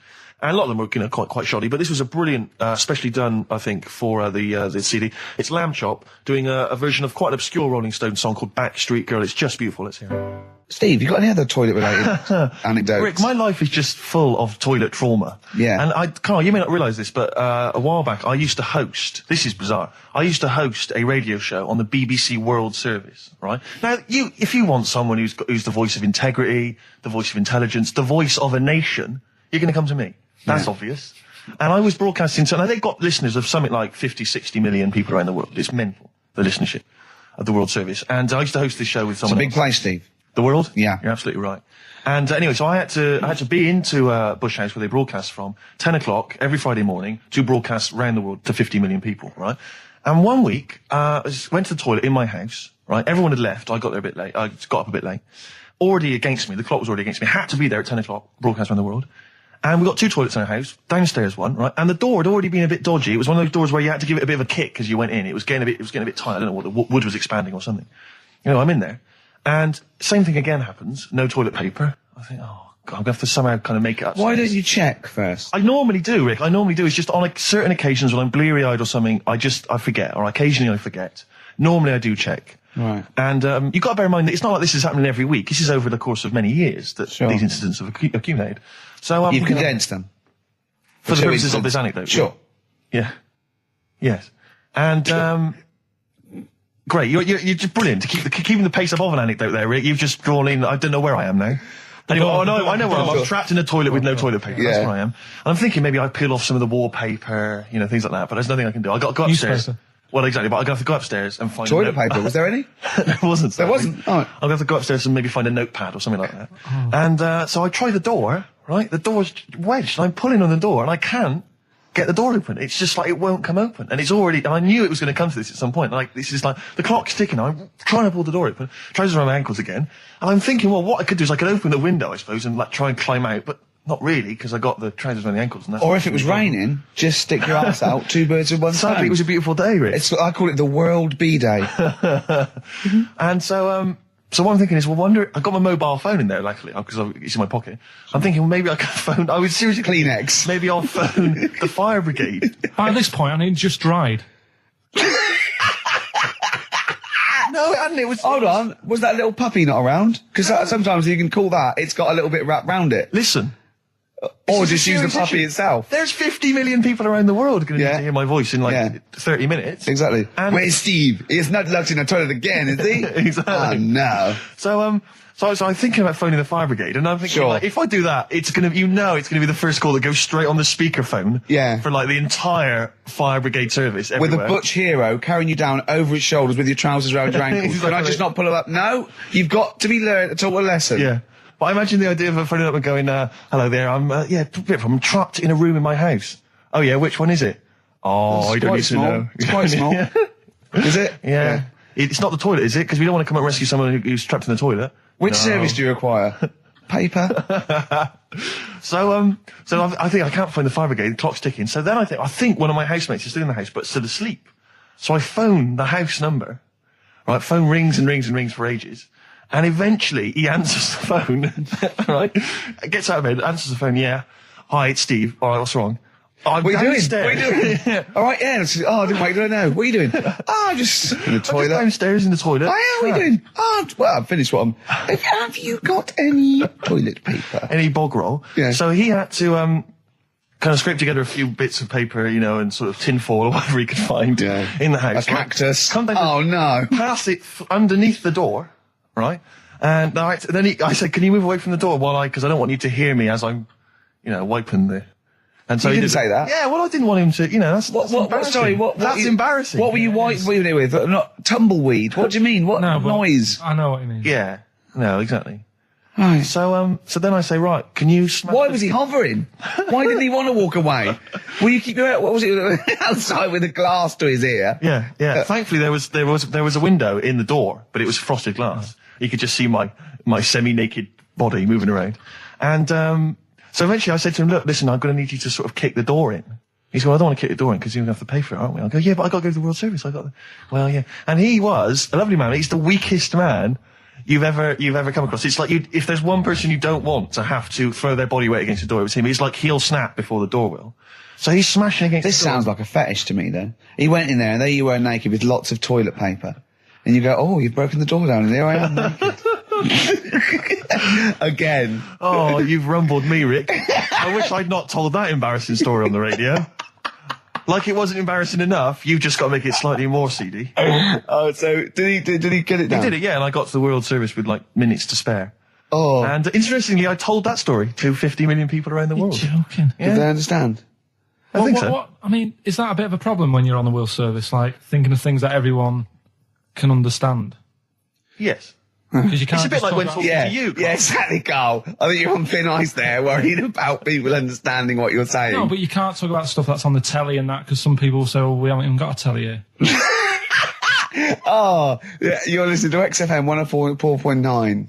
Yeah. So let's carry on. Let's continue. Well, absolutely. Well, obviously, Carl was out with me last night, and he saw that I'm, he knows I'm a ladies' man, and that was obvious. Carl, you could see the vibe around me, couldn't you? When the chicks were talking to me, and just remembered recently, actually, I was on a train coming back from hometown Bristol, and I was on the train, and this girl walks on, good-looking girl. I thought, hey, up, a largely empty carriage. I'm thinking, my luck's in, because I take every opportunity, Carl. That's the thing about me, I don't choose. She was a good-looking girl. She sat down. I thought she sat down right near me. I thought, brilliant. As this guy comes up behind her, and says, I think that's probably a boyfriend or something, sits down next to her. And I listened in on the conversation, obviously, because I'm pretending to read. It was very clever. I read the same page for hours, so I was pretending to listen. I was listening, but pretending to read. And I realised that it's not her boyfriend or anything. It's just some guy she's met on the platform.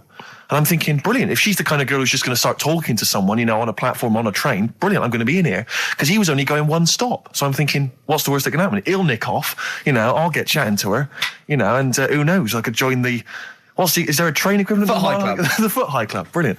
And so I'm excited, I'm listening in. And it turns out that they're both kind of graduates who've just finished university, or they're coming to their finals or something. And they're chatting away, and he's making a couple of witticisms, and she's kind of tittering at his jokes. I'm thinking, well, I'll tell you this, if she's laughing at this kind of material, I am going to blow her away, with my kind of anecdotes and wry observations, It was weak stuff, I got to be honest. Really? He was coming out with nothing. He was running on empty, as far as I'm concerned. Yeah. And she was loving it. So I'm thinking, brilliant, I'm going to be right in here. And then they get moving on to higher brow things, and I think she was going to study kind of Marxism or something like that, or communism, something. And she was asking him, by way of conversation, she was asking him what he knew about Marxism, And he was fumbling for his vague knowledge of it that he had in his life. And I'm just sat there thinking, come on, love, in any given capitalist environment, the proletariat will revolt against their oppression by the bourgeoisie, and after a brief period of socialist rule, emerges a classist society governed by community cooperation. Well, if that sort of talk wouldn't get a woman hot, I don't know. I don't know what you'd use. If Marx and Engels is not going to get a woman sweaty down below, No, I then know. nothing is. No. Then my name is You're not just Steve biding Hodgson. your time. Yeah? Exactly. I'm just going to go in for the kill any minute. Yeah. So anyway, it comes to his stop, right? He gets off. I'm thinking this is a piece of cake, and he gets off, and off he goes. He walks off, and I'm thinking brilliant. And I thought, I'll wait till the train's pulled away. I'm not going to leap in straight away. No. And he comes back along the carriage, and I'm thinking, hang on a minute. He goes, listen, do you mind if I give you my email address, right? And if you want to get in touch, email me. I'm thinking, come on, you loser, get off now, save your face, please, before it's too embarrassing. She accepts the email address because she obviously doesn't want to hurt his feelings, whatever. I'm thinking, fair enough, she's a good woman, I'm liking her. I'm loving her, I'm thinking that's my kind of girl. So anyway, he gets off. I'm sat there, the train pulls away. I'm thinking, I'll wait a few minutes, I'll just, give it some time. Her phone rings. It's her friend on the phone. And she starts saying it, and I was listening in, and she was going, just met a guy on the train. I'm thinking, that's true enough. She goes, he was a good-looking guy. I thought, you're having a laugh, love. To be honest. Because I was looking at him, and she said to her friend, he looks a bit like tennis player Boris Becker. I thought, you should be so lucky. Frankly, because I saw him, he had awful facial hair, if that's what makes him look like Boris Becker. Terrible little goatee beard. It was laughable. I thought, I don't know. And then she goes to thing, and she's like, I met him, we got chatting and stuff, and she was going, it's not often that you meet someone, generally in life, who's, kind of thoughtful and intelligent and funny. I thought to myself, I'm not even going to waste my time with you, love. Frankly, if that's what you thought of him.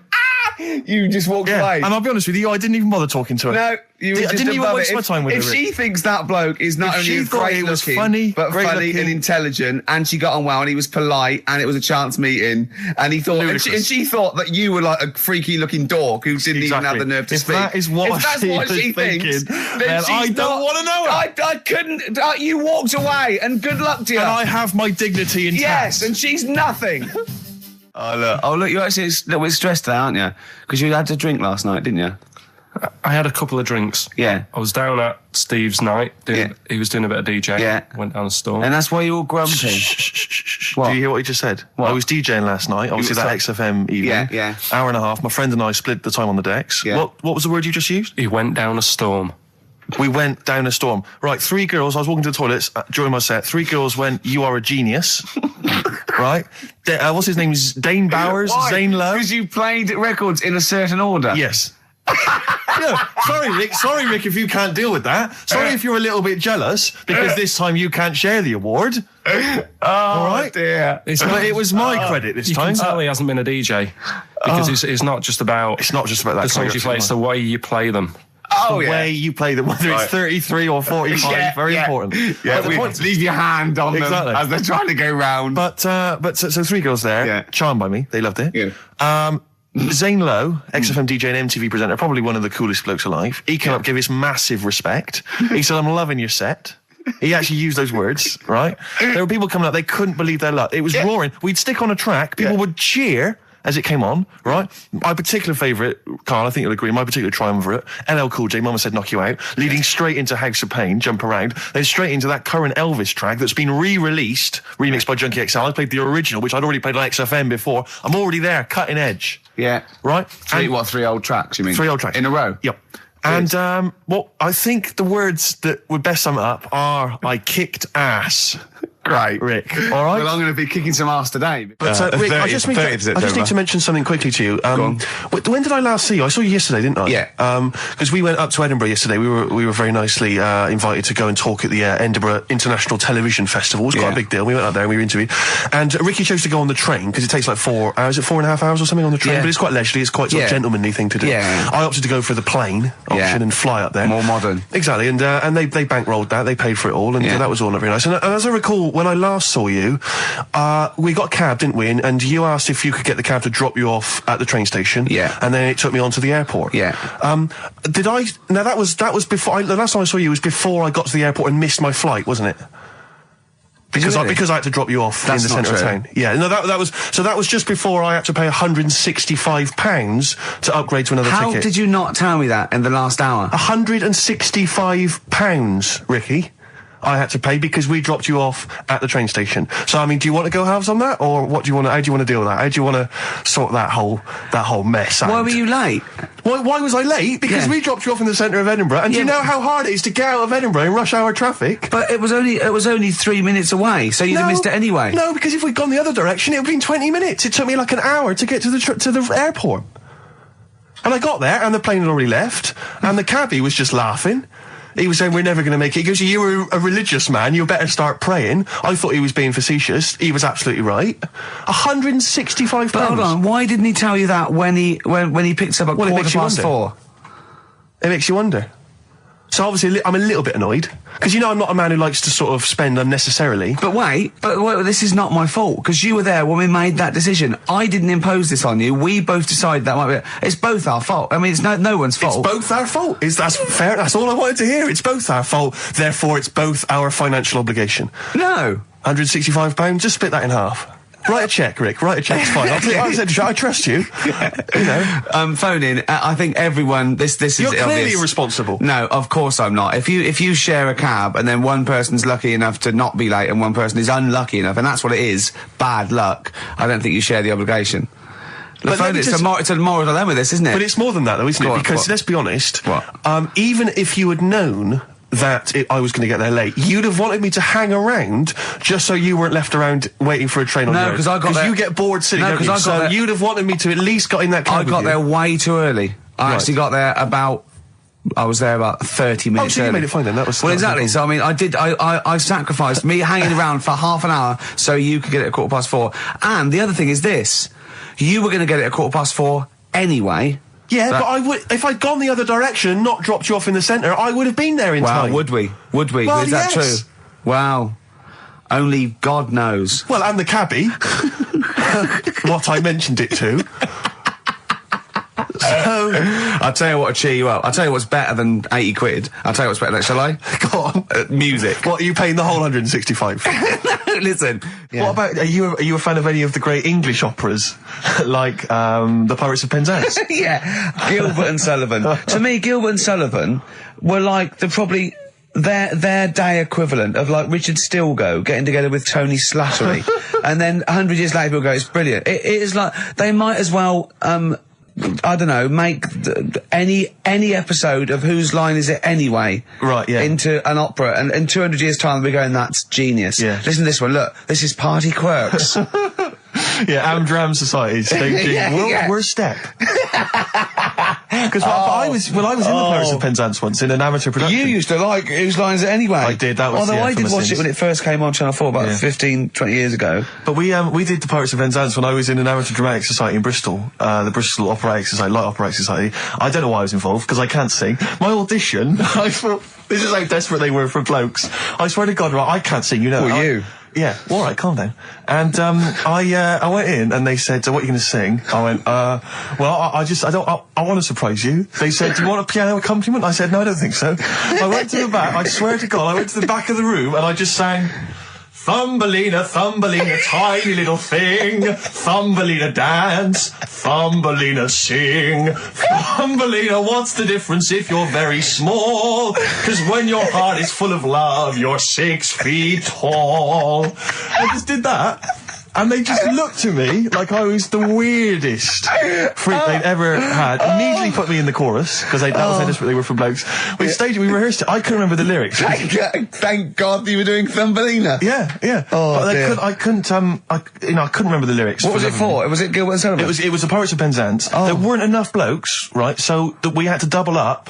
So some of the pirates had to double up as the policemen who were chasing the pirates. A little bit problematic in the scene when the policemen and the pirates have a fight. That was a little bit tricky. And the worst things, there's this sequence where like the daughters of the Major General all kind of like, oh beautiful, something like, you know, oh beautiful little girls are we, la la la la la la la. And the women they must have all been over 40. I mean, real kind of toothless crones creeping around in their 90s. Is it the sort of women that buy one of those sort of porcelain dolls from the TV and go, look, I've had a baby. It's not a real baby. It is a real baby. I'm going to stab you. Yeah. One of those. Exactly. It's the sort of women that you'd see maybe on TV's Bargain Hunt. You know, the kind of contestants you get on there. Those are women who sort of, they're in Amdram and they think they've clung on to their looks, but they have never made it in the guy who was playing there's a guy who's supposed to be an 18-year-old prince, an 18-year-old pirate, the Pirate King. He must have been 40 if it was a day. He also directed the show though, so he got to prance around in these thigh-high boots. Ludicrous. It was so embarrassing. It was shameful, really. I'd love to go to Amdram. Amdram is a whole other world. It's such an incredible place. Because there's so much much backbiting and envy and... Really? Oh, it's incredible. It's worse than the real world of theatre and TV. It's unbelievable. Because the same old people get to do it every year because they can hold a note. Can we go along? You would absolutely adore it, Gervais. It is film it, a secret camera. I got to Is get it rid true? of it. We're talking about when his dad said that, and then you told me something that I find amazing. Oh, well, the thing is, yeah, it's Christmas. Obviously, I've got to go back to Bristol. I love seeing my family. Well, yeah, I do. But it means I'd see my grandparents, who are, brilliant people. I mean, lovely people, but mental. I mean, utterly mental. And they've taken now there must be sort of 80 apiece. And it is quite an old age, but they're fairly good health, relatively speaking. And they just spend their time in bed. I mean, that's all they do, that's their profession. They've retired to go to bed. And they spend all the time in bed. I tell you what they're like. They're like that old all that old family in Charlie and the Chocolate Factory. Oh, yeah. Remember, none of them had got up for like 25 years. Yeah. And you said that they go to bed and they go to sleep, but then when they wake up, what they do is put an extra pillow so they're slightly more upright, and that's them in the day in bed. That's their daytime thing. But they get up and cook and stuff. What they do is they've got about 6 teeth between them. I mean, my grandmother needs false teeth, but refuses to go and have the old ones extracted and the false teeth fitted. So she's working with about 3 or 4 teeth. Oh. My grandfather had false teeth given to him during the war. Wooden ones? Well, it was plastic teeth on a wooden pallet, right, that sits at the top of the mouth. He's still got the wooden pallet, but most of the teeth have come off. So there's about 4 teeth left, 4 false teeth. He's got a set of false teeth that make him look like he needs false teeth. I mean, that's pretty bizarre. So the problem is that they have to get up. They get up about 7 in the morning to put on, say, some beef or lamb, whichever they're going to cook. They put it on at 6 in the morning, 7 in the morning, so that by the time they eat it at 6 at night, they can use the phrase, this is what a good meal is for my grandparents, if they can use the phrase, oh, that's lovely, you could suck it away. You could suck it away. Who wants that from a roast dinner? You may as well blend it up and serve it as a broth. I don't want that phrase coming from old people without teeth. No, indeed. Because it must remind you of your rent boy days. Exactly. It brings it all flooding back. Oh, God. Flooding's the word. Exactly. Should we play a record before we get really disgusting about your grandparents and blowjobs? That is the worst thing we've said the word blowjob far too many times today. And in the same sentence as I can't believe. Anyway. And it's Christmas. Yeah. Oh. Did I ever tell you about the time that my father, when I was younger, we went on holiday, my dad he'd bought a little boat, little sort of wooden boat, make a 3-seater, and he and a friend of his went out with me in the boat. I was maybe 12 or 13. Went out and we sort of went, I think we were we had the little motor, outboard motor, chugging out. We just thought we thought this was real seafaring stuff. Brilliant. We'd lost sight of the beach because we'd gone round a corner of like a mountain, or like a cliff. And so we just round the corner, and there was this boy, just floating in the water. Not a boy, but like a boy. And very tricky to explain that on the radio. It's the same word, isn't it? Boy, a boy, and a boy. Yeah. And so we float past that and we're just chugging along. The motor conks out. Oh, I can't believe it. We have to row back in. So they're rowing away. I'm just sat there.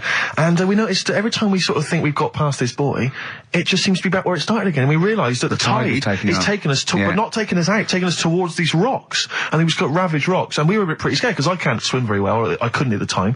I think when my dad had maybe bought, he didn't, I'll be honest with you, I inherited a lot of things from him. One of which was his carefulness with money. just the one life jacket. How deep was the water? Which I seem to remember he tore off my back and put on himself. So the water's pretty down. I'm not saying we would have necessarily died, but it was pretty scary because the boat, we were going to crash into these rocks and stuff. It was getting pretty unnerving. And so they're sort of rowing like mad, we're just not making any progress. And we're beginning to think that this might be the end. And this boat, this kind of ferry boat, comes chugging by doing tours. Ching, ching, ching, ching, ching. And it comes by and my dad goes, oh, wow. We were going, brilliant, they can help us. They'll throw us a rope, they'll tow us back in. He was going, you've got to be careful, hang on, because according to the laws of the sea, if he rescues us, Steve, he can claim my boat. The laws of the sea mean he can claim my boat as salvage. I love the idea of that's like a reward. Doing that. But what I like is, his 12-year-old son might die, he's thinking about the boat. I know, but also, the other thing, of course, is that I like the idea of this ferry master going, Yeah. the boat be mine now, or take your son. Yeah. Let me think about it. I need a new bed. That'll be just right. King size. Oh dear, that's lovely.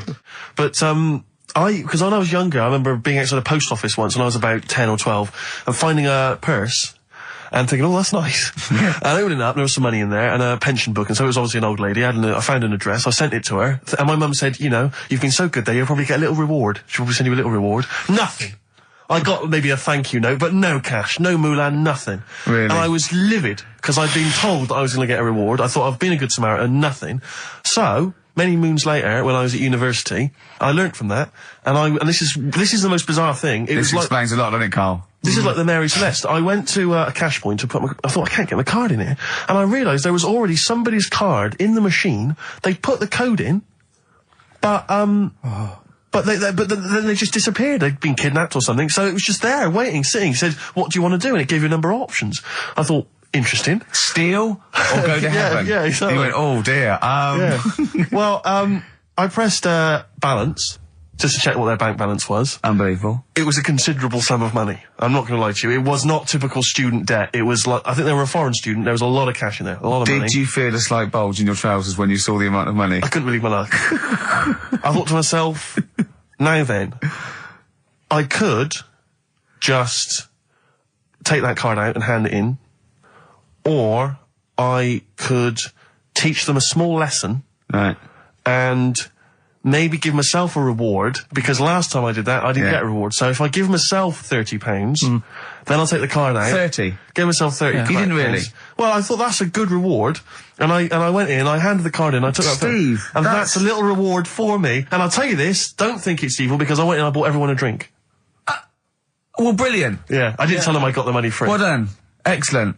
So probably gangsters are quite generous with the money they've stolen from other people. Yes, but someone's negligence, Rick, has lent... the thing is this, Steve, right? I believe it, except that buying people a drink, Carl. What do you think? Well, I kind of thought that when he said it, but then I thought, but they'll be buying him back. So he's still... So in a way, he's still a winner. Yeah. Everyone's a winner in that situation, including the student, because frankly, if there had been a less scrupulous person who found it, they'd have probably helped themselves to a considerable sum. I cannot believe he did that. There was thousands and thousands of pounds in there. What if Beadle had jumped out and slapped you with his little claw and said, we've been filming this merchant? Well, so what? How old were you then? I don't know, 19, 20? Would you do it again, or was it just to get the world back for the old lady's purse? Possibly do it again, yeah. You're joking! Well, you've got to think of it this way. You've got to think of it as there was a lot of money in there, and someone less scrupulous than me would have taken a fortune. They'd have cleaned them out. Whereas I just took a small reward, which I thought was more than enough for someone's negligence.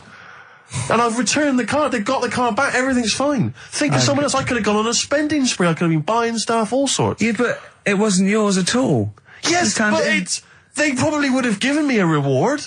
And because, you know, sometimes people forget or, you know, they don't give you a reward, I thought I should take it myself. You had to go at your dad for nicking a loaf of bread out of a phone box. Yeah, but that's because it's for old people, geriatrics and stuff. How do you know how old was your people who you were robbing from? It was on a student campus. Well. Wow. I think it was I thought it was excellent behaviour. I thought it was that's good, honourable behaviour. That's showing another side to him, isn't it? What would you have done, Carl, in that situation? And tell the truth. I might have helped myself a little bit. There you are. I don't know what this is helping yourself a bit. Like you say, just sort of, you know, send them back and sort of say, you know... If you find a £1 coin in the street and you can be bothered to bend over for it, then have it. But someone's cash point card or personal belongings... I'd let them know, though. Did you send it to them and say, I've service charge included? I've took that out already. No, I handed it in to the... You let them know? What do you mean you'd let them know? I'd say, you know, you're lucky here. Right, I just took, I'd probably say 20, actually. Okay. Because that's just like one note. Sorry, right, okay. You are winding me up. No, I'm not. I mean, not for once. I mean, I know what Steve's like. He is tight, right? He is. And you know that, don't you, Steve? Financially, you mean? Well, no, I mean, just the way you are. You're very sort of, you know, you're not wasteful with your money. I'm careful. No, I'm not wasteful. Absolutely right. No, but to the extreme. Not towards the extreme. Not towards the extreme. No. Look out for the pennies. The pounds will take care of themselves. All right? Simple to remember. Good advice. Yeah, all right? But the thing is, right, I I know that I take the mickey out of you for, like, you know, the way you look and stuff. Sure. Right? Well, I'm right back at you. But the thing is, you can't help that. Absolutely. But I'll tell you something that women don't like. Sure. And it's fellas who are tight with the money. Sure. I'm not frugal with money with ladies. I'm frugal with money with you. Well, I've got no reason to splash money out on you. I've never seen you splash money out. Well, you've never been out with me. Steve, have you ever splashed out on a lady? No, but I hope to one day. The right lady. Play a record. Sorry, just suddenly struck me something. I don't know if I mentioned it before. You mentioned that you tried to catch your guy out when you came back once. You opened the door really quickly to see what he was up to.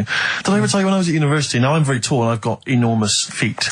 Size 14. Size 14 shoes. And when I was at university, everyone, it seemed to me, was wearing Dr. Martens. It was like you had to wear a pair of Dr. Martens. It was kind of the rule. Dr. Martens was big for you.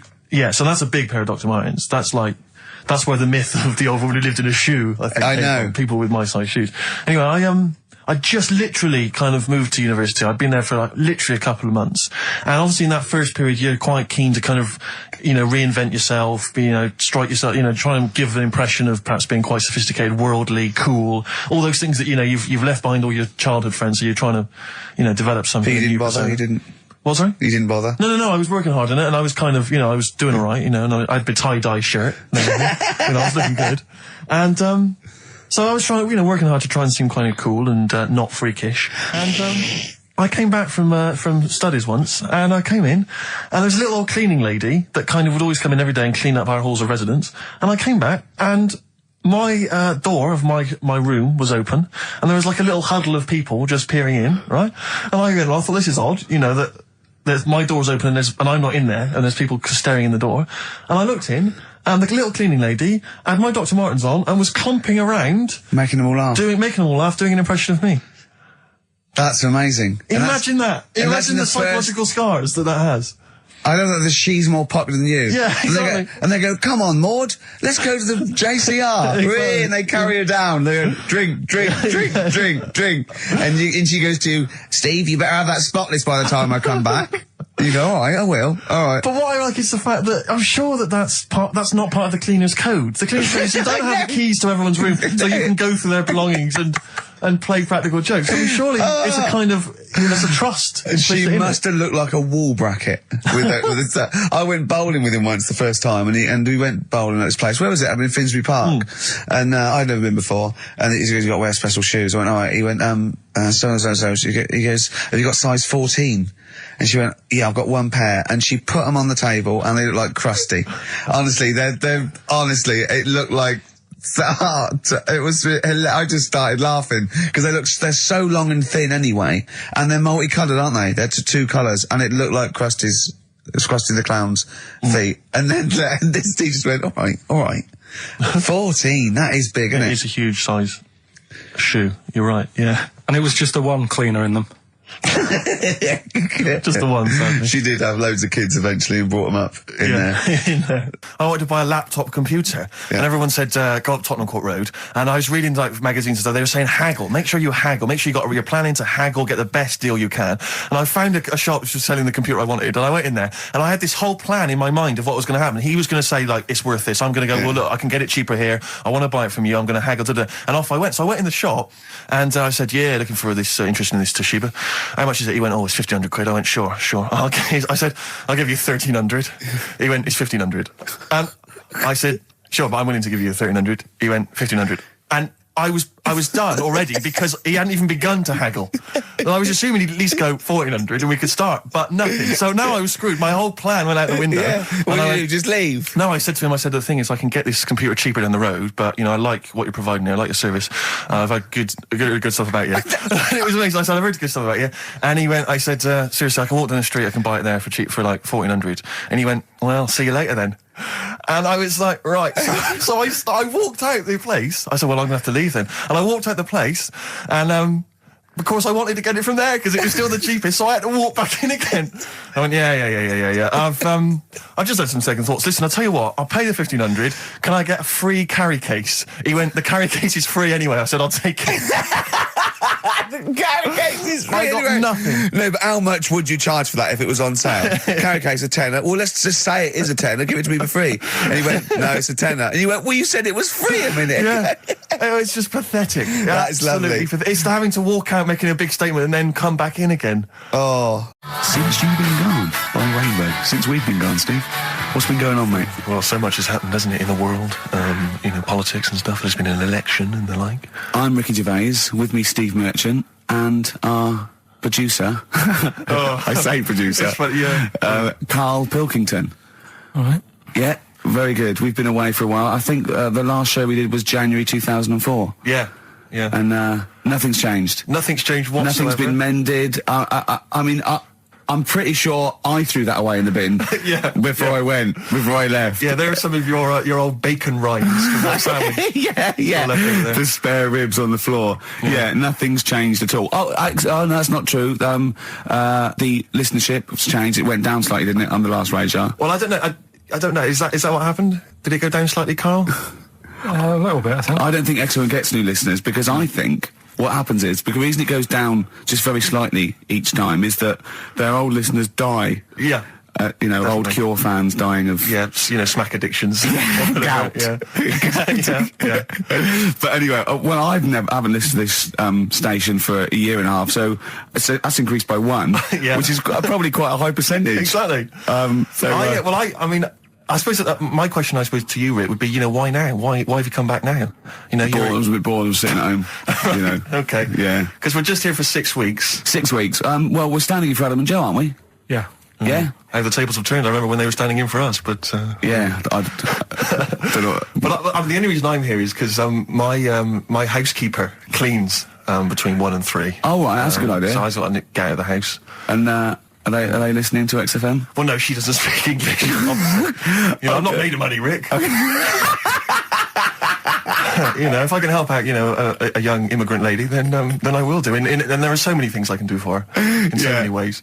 Yeah. But her, picking up my old tea towels and stuff is ideal. So that's why I'm here. But all I'm worried about is I think people kind of associate with the name Ricky Gervais. They associate a certain level of quality. Your live stand-up DVDs, there's a level of quality. You've put a lot of work into them. You've honed it. The TV work you've done, likewise. Should people expect the same from the radio show? Definitely not. No. Definitely not. Those things that, you sit down, we sit down, we write them for a long time, write them for a year maybe, then film them, and we worry about everything. This is, I'm not even sure I'm talking into the mic at the moment. I was actually doodling, as you saw there. Yeah. I'm eating a sandwich as we speak. Yeah. Although we do like music, that is true. That's absolutely right. Should we play some great records? Let's play a great record now. U2, City of Blinding Light. I'll tell you what, I love U2 now. Yeah. I honestly hated them, sort of everything from Boy up to about, I think, Beautiful Day, when that came out. I thought, that's all right. I listened to the album, listened to this album. I love them now, Steve. It's a turnaround, isn't it? Well, yeah, it's that kind of musical insight that I'm looking for throughout this show. Really. I sound like Dr. Fox then, didn't I? Some of your tastes and wants and needs. Dr. Fox. What's happened to him? Is he off air now? Because that's one of the reasons I put no effort into this radio show, because, we go to the Golden Globes the same month, we do nothing at the Sony, and Dr. Fox actually said that's because you're not very good. I like the fact that the Dr. Fox criticisms really hit you quite hard. You really took that still talking about it a year later. Exactly. You've got to let it go, Rick. Yeah. But then again, he's a medical man, and you got to believe him a bit. That's his opinion. Exactly. Yeah. I could have done without the rectal examination. I think he could have just said, you're not very good. Exactly. Try and enunciate. No, I know what the problem is. Or let's have a look down here. Exactly. Carl had to go to one of those well clinics, didn't you? No, I haven't gone. Why? Because I'm not happy with it. What? I'm not happy with the whole... Well, it's just... Do people know what them places are? They'll give you a whole... Have you heard of them? Yeah, I've had one, yeah. They check everything. Which, Suzanne, my girlfriend, was like, you're 30-odd now. When was the last time you went to the doctors? And I haven't been for ages because I don't... No, I never go. Doctors. I never go. Unless I think I'm honestly going to die there on an agony. Think they can always find something. Jane made me go to one of those things, those boot things where they do that. It's, £200 and they give you a complete head to toe, don't they? But head to bottom is what it is. They do the old finger up the arse thing. Now, what is that testing for? Well, I like that he said it quietly, because he's on the radio. You can't say arse. Yeah. I say it quietly. Say it quietly. Yeah. Arse. Yeah, arse. That's what our mistake was, because we got a complaint upheld, didn't we, for saying and I'm talking about a male chicken here, which is a cock, as you know, and we said that word, right? So if we'd have gone cock, we'd have probably gotten away with it. You can get away with murder If you just, yeah. if you just whisper it very So go on then, yeah, so... I'm not going because I'm not having that done. I don't understand what you're going to find up there. That's your head. no. But why can't we just? I mean, it's the heart that I worry about the most. Do you mean that in a kind of romantic sense? No, I mean if They'd have to have a long finger, wouldn't they, to check that out? They go, "Is something wrong with your left ventricle?" Yeah. Now, this thing about the doctors, they hold your testicles and they make you cough. Yeah, they don't hold the testicles anymore. They just put it sort of like by the side of them. And what's that testing for? I don't know. I think it's something to do with if you got something wrong with your diaphragm or something like that. You can't do it when they press there. I don't know. It shows them something. So it's not doctors having a quick feel. Right, so you can't. Well, that's good because do you remember when Karl said he's going to die of cancer? And I said, why? He said, I don't check my balls. I said, why? He said, I don't like the feel. So they feel it for you. They feel them for you, and you can just relax, shut your eyes, and think of England. But don't mess with them. What do you mean? You can do more damage messing about with them. Just leave them. And there's two anyway. You can afford to lose one. Yeah, I don't think that's the point. I think the point is it sort of spreads, doesn't it? You've got to check the... I mean, I'm not saying, if don't do it, because they spend a lot of money saying to people, have a quick feel if you've got the time, what have you. But I don't worry about it. Leave it alone. Why, out of interest, why do doctors stick fingers up your arse? Check the prostate. Check the prostate? Yeah, because if it's swollen, it could lead to all sorts of problems. Again, they're not having a laugh, Karl. They're not going, hang on, look at this bald little mank fella. But there's no nice way. I'll feel his balls, stick a finger up his arse and send him home. 300 quid, please, on you go. What about me heart? It's fine. And they're all laughing. Roger, Jeff, stand behind that two-way mirror. yeah. What's this? I'm not going anyway. So. Really? You're not going because you don't want... No, I'm not happy with that. It doesn't even matter. It's not the fact he's a stranger. If it was someone who I knew, it'd be just as bad. That'd be worse! Imagine that! At a dinner party. Oh, God. Oh, look, hello, Roger and Selena. Do you mind... Roger, do you mind... Would you allow any of the celebrity doctors to do it, though? Dr. Dre, Dr. Fox, any of those... Doctor Who. I just don't understand in this day and age... Would you allow Christopher Eccleston to stick his big northern finger up your... Do you got a song on anyway? What? Beanie Siegel. I love this track. Oh, it's very urban for you, Rick. Beanie Siegel. Feel it in the air. Beautiful track, isn't it? Well, it's wonderful on a lovely summer's day like this as well, Rick. It's the ideal choice. Well done on that one. Well, I'm a little bit worried that if there are any new listeners, very unlikely, that they may be familiar with our work, but they might not know the wonderful little gem that we found just there, a little rough diamond in the mud. Yeah. Karl Pilkington. Yeah. Just working here, just working away as a little producer, little sound man, wasn't drone. he? Yeah. And he was, and we gave him his opportunity, didn't we? Mm. It's like Cinderella, wasn't it? Yeah. And he grasped that opportunity, didn't you, by the horns, and 3 years later, you're exactly where you started. So, good work. Got Mondays off now. Well, I thought maybe a useful way of introducing the mind of Karl Pilkington to our new audience. You use that term loosely. Yeah, when I say mind, I don't... Yeah. Yeah. I thought... Look at his face! Oh. There is a website. Have you got the website? Oh, there's address? a website that we just found. Right, Karl, what is the address? If you are unfamiliar with what Karl looks like... Please log on to this now. Log on to this website and stay tuned, but log on to the website because you'll see Karl's face, you'll see some of his pearls of wisdom. Yeah, now what's the address, Karl? Freewebs.com. www. Yeah, freewebs.com. Freewebs.com. Yeah, / Yeah. the K-man / The K-man. It's complicated. It is, yeah. Do it again, say it again. But get a pencil now, they've all got a pencil now. Freewebs.com. One word. Yeah. / the K-man / Now, when you say dash, is it a dash or is it an underscore? Is it underscore? Is it in the middle of the word, or is it hover in the middle of the word, or is it at the bottom? It's just a line and that. Yeah, I know, but is it an underscore or is it a dash? Try both. He copied it down. Have a go. That's the sort of level we're talking about. Well, already you've got some insight into the mind of Karl Pilkington. Yeah, absolutely, yeah. But I thought what we should do is we could hijack. Imagine that. Imagine Bill Gates. Yeah, or a teacher in an exam. Pop down both.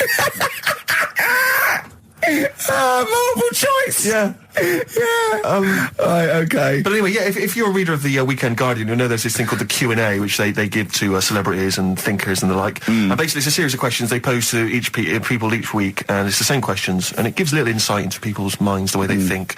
What thinker philosopher is in this week's? Oh, it's the lead singer of Feeder.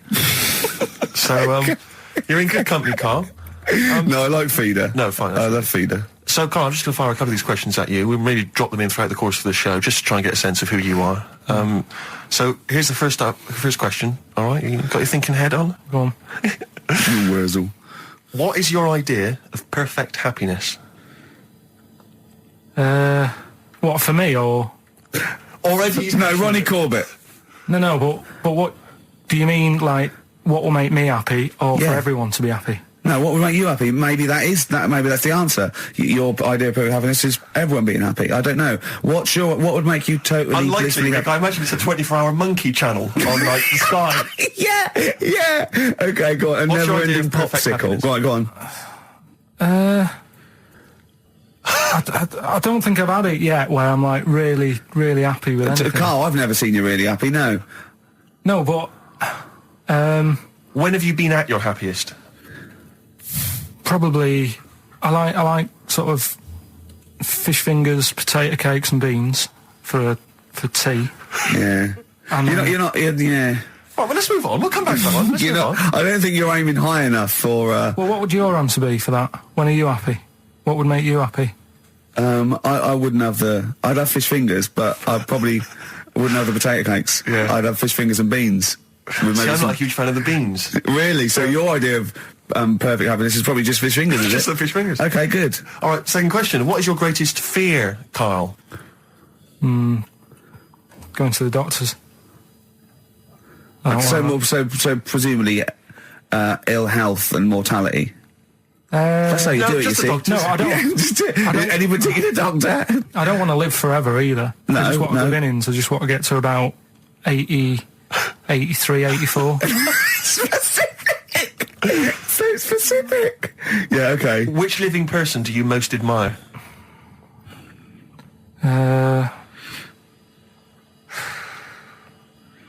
Which person throughout any time in history do you most admire?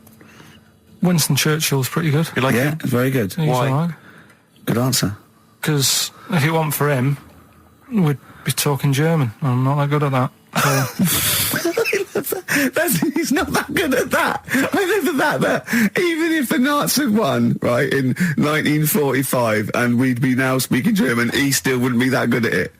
Although he's not good at English, so I suppose that's true, isn't it? Yeah. All right, well, here's the final one for now. Do you believe in capital punishment?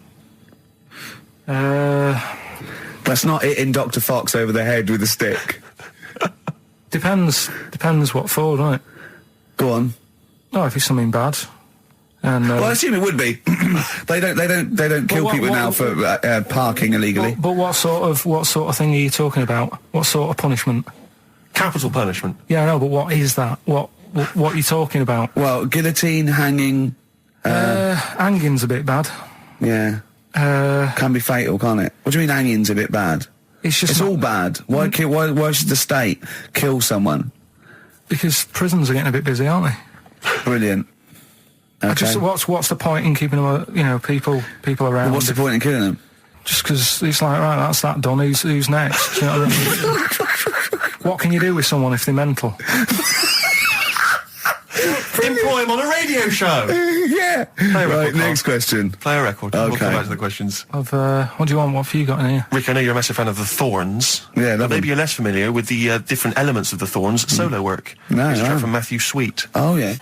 XFM 104.9, Matthew Sweet, and a song called In My Time, Ricky Gervais, Steve Merchant, Karl Pilkington. That's great, that. Yeah, just asking Karl some of these Q&A questions. This might be my idea of perfect happiness, being in a room with Karl Pilkington. Yeah. Just what I just watch him look around. When you're talking, he looks at you, and it's like, you know when the owners say, it's like the cat can understand what I'm saying. Yeah. It's like It's he's got on that the same edge look. of that. He's Yeah. on the edge of that. Or you think he can. And I know he understands the words, but I don't think he understands the full impact. Whenever you say something to him, it might be some, you know, a revelation or something. He always picks up on the wrong side. You go, well, that's not the important bit. Do you know what I mean? He always goes... It's a bit like having a 14-year-old French exchange student. You know, their English is not amazing. They roughly understand you, but they're trying to piece together what you're saying. Exactly. But it's great. You see, the thing about Karl is, and don't take this the wrong way, I like him because he's stupid, in a way.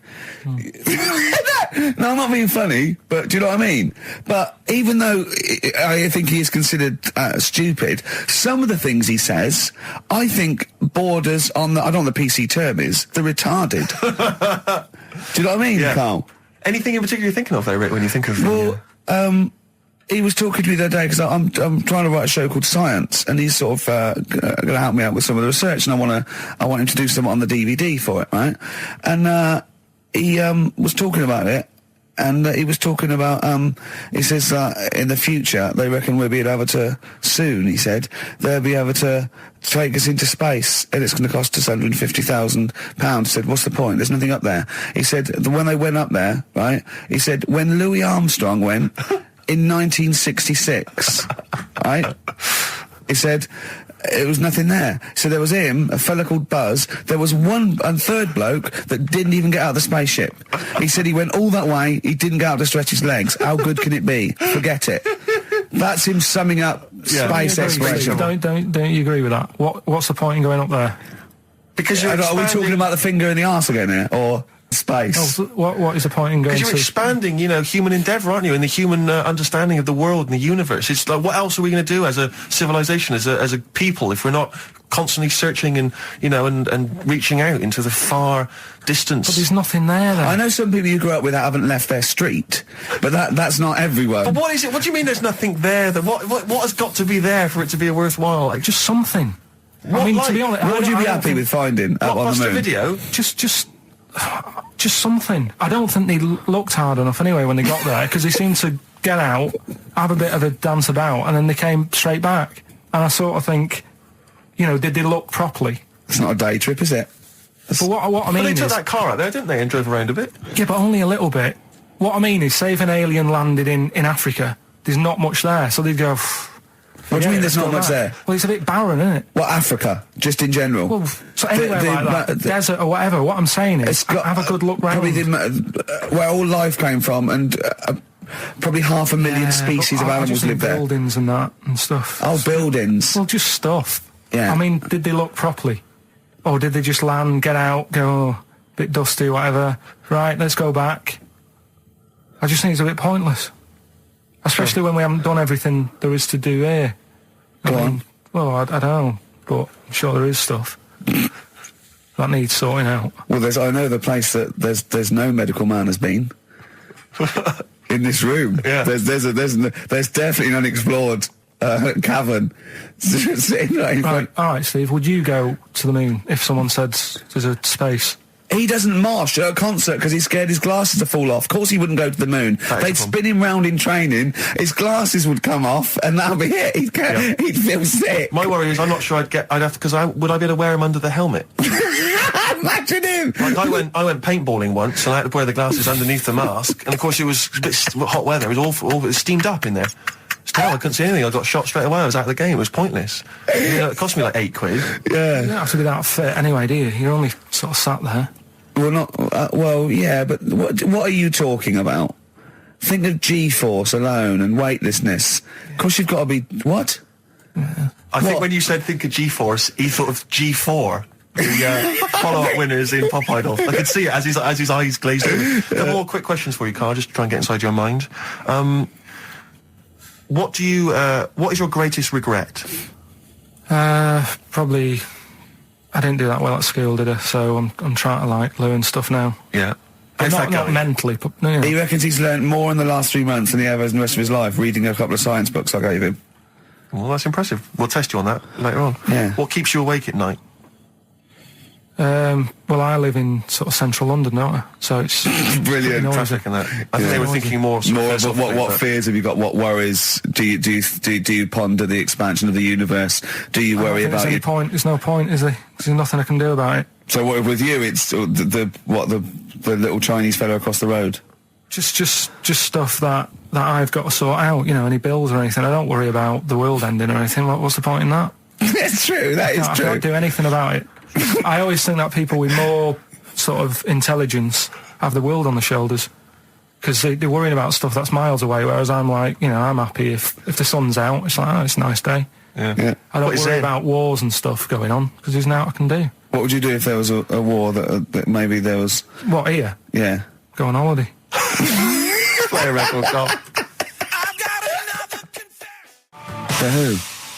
I mean, that's got to be one of the best rock tracks ever, isn't it? Oh, there's no arguing. Did I sound like Dr. Fox again? A little bit. That's a good Okay. thing. Yeah, it's a good thing, isn't it? Yeah.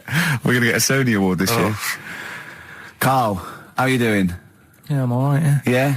It's good to be back, isn't it? We're doing Rockbusters in a bit, what? Have we got Rockbusters? Well, Hallelujah! I'll tell you this, new listeners. New listeners. The new on. listeners won't believe their luck when Hold they hear on. Rockbusters. We've got Rockbusters. Have we got, well, dare I say it, have we got Monkey News, Carl?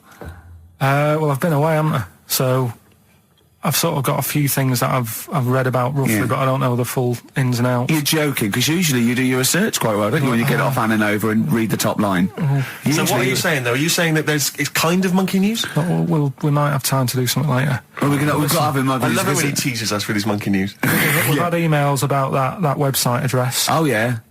It was a what's the name? An underscore. It was an Okay, underscore, so give it out it's- one more time. Now go to this to find out about Karl Pilkington. Someone's put in a lot of effort. It's a really good website. There's some great pictures of Karl. Well, they're not great. They're just freewebs.com/the_k_man/ Okay, forward slashes all the way.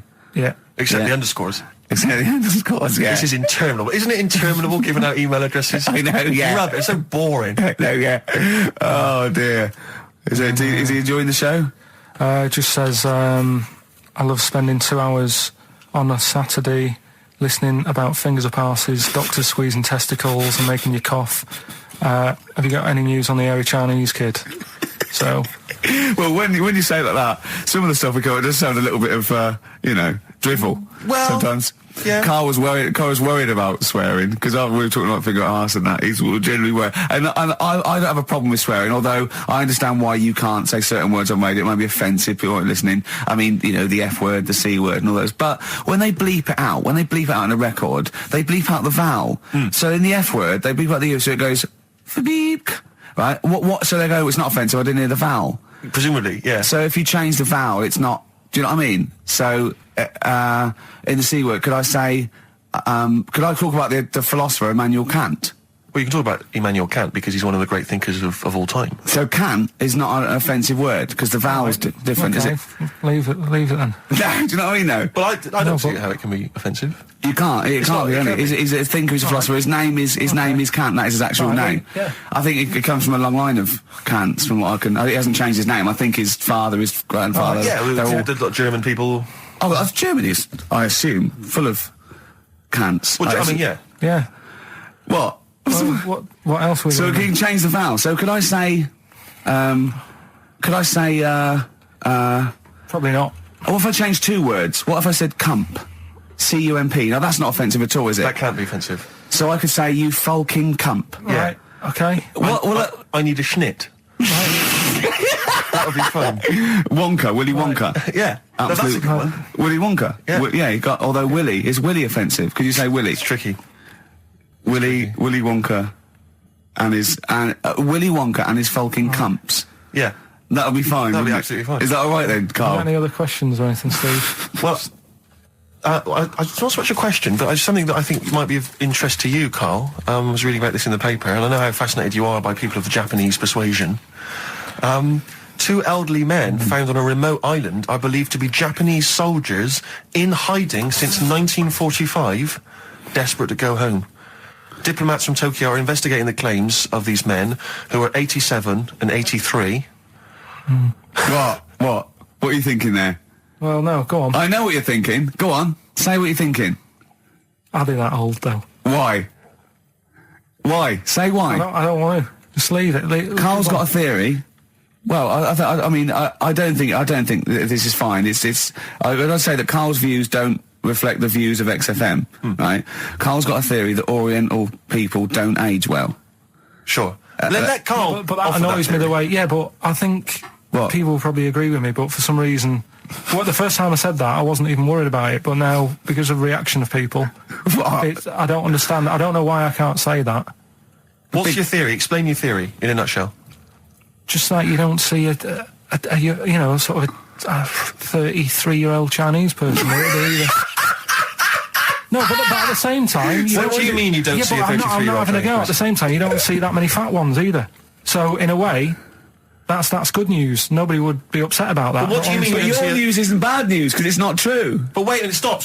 What do you mean you don't see a 33-year-old Chinese person? I don't understand. What do you mean you don't see them? What do you see then? Sort of, young ones. And then, like, you don't see that middle ground. I don't know what this theory's based on. So you see old ones and you see young ones, but you never see any in between. Yeah. What do you mean? So what's the oldest Chinese person you've seen before the age of 33? How old do you think? About 22. 22. So you've seen lots of 22. So you've seen a range from babies to 22-year-old Chinese people. That's fact, okay? And then what gap do you miss out? When do they pop back up on the radar for you? What age has a Chinese person got to be older than that? Well, 49. You're always so specific. What do you mean when you say they don't age well? What do you mean they don't age well? You mean that middle-aged ones look old? Because you think at 23, when it's 23, happy birthday to you, and they look up, and oh, jeez, it's 52. What do you mean? No, I just mean they don't age that well. There's nothing wrong with that. I don't know what it is in them, but they just don't... all right then, here's a question. You tell me of a Chinese person on the telly who's about 32. Tell me of a Chinese person on the telly first. Give us the great gamut of Chinese talent currently on British TV, right? And I'll pick and choose. Go on then. Bruce Lee? How long has he been dead, Bruce Lee? 70s, wasn't it? And Unbelievable. not really on the telly much, was he? Okay. What age was he when he died? 33, I think. Well, I would have never guessed that. Well, what do you think? How old do you think he was? Probably about 42. What, you know Burt Kwok? Yeah, he's old. Yeah. Do you remember the Pink Panther films? No. Okay. He wasn't that old in them, because it was 60s, 70s. But how old did he look, though? If he walked in and someone said, you never guess how old he is, what would you have said?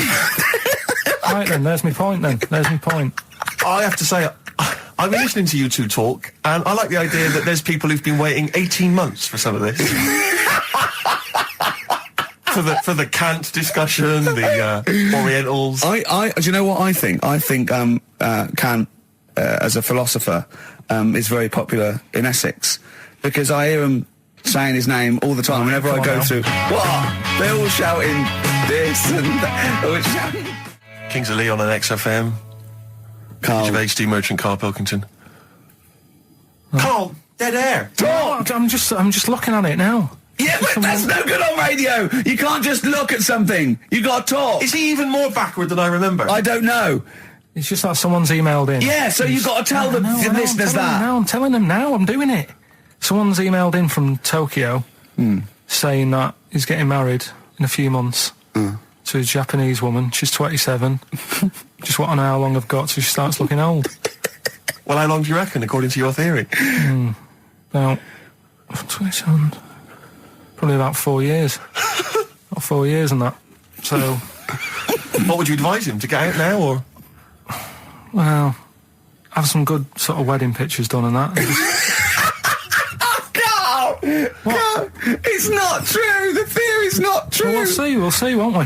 Oh yeah, great. In 4 years' time, he's going to send a picture going, oh, you're right, Carl. Look, she looks like a prune. What? He's going to suddenly start saying his girl... It's not true, it's not going to happen. It's that thing, though, innit, of looking at her mum. there's a lot of truth in that, isn't there? That you shouldn't really meet up with your girlfriend's sort of parents and that. Sure. Because you just sort of get a little taster of what's to come and what have you. Then what's to come with yours? It's a good job I didn't meet her early on. No. You're going to be in such trouble! No, they don't listen. It's all right. Really? Well, Suzanne does, doesn't she? She'll probably be out. Really? But she knows. She's got some sense. Yeah, when you get back. Yeah. You went on holiday with them, didn't you? Yeah, we've been on since then now, haven't we? I don't think so. Yeah, I went on holiday last week, been away, but that was just me and Suzanne. Talk about that later. Yeah, okay. That's coming up. Plus, of course, Rockbusters, the return of Rockbusters. Let's start Rockbusters. Let's do Rockbusters. Let's get it rolling, because I have got some amazing prizes. I went to the Americas and I brought back gifts. Not your tobacco and your potatoes, but brilliant prizes. Now, quite seriously, these are not the usual tat. You will win some tat for Rockbusters, okay? We've got DVDs, CDs, things like that, right?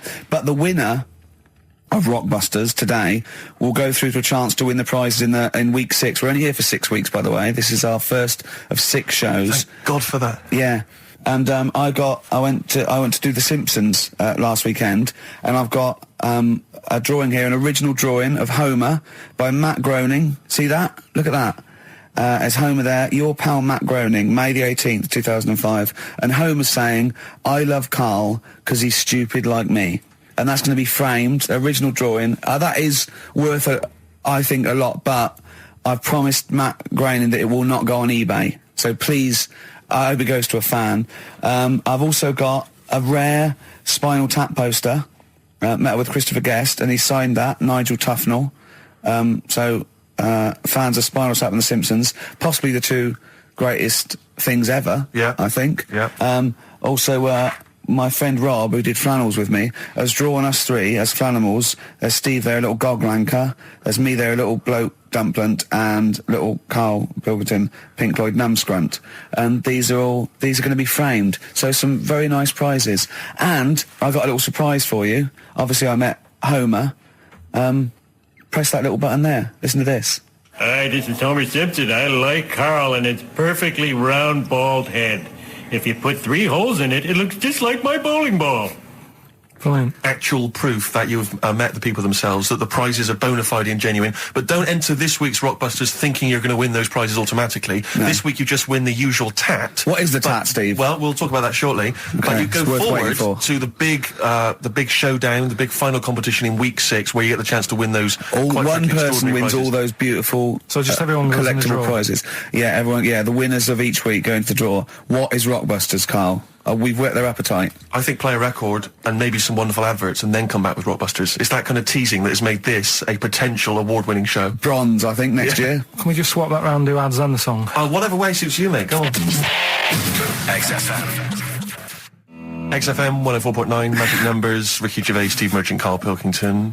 Well, I'm a little bit worried. I've just got to warn the listener, if we suddenly just go off air, right, it's because champagne is pouring down a hole where there's loads of wires into the desk. Because Steve, getting ready to open this champagne, right, just took that wire thing off, just put it there. Of course, because it's warm, it just exploded everywhere. Yeah, I should explain now, I didn't bring in champagne to toast our return to the radio. I mean, I'm not an idiot.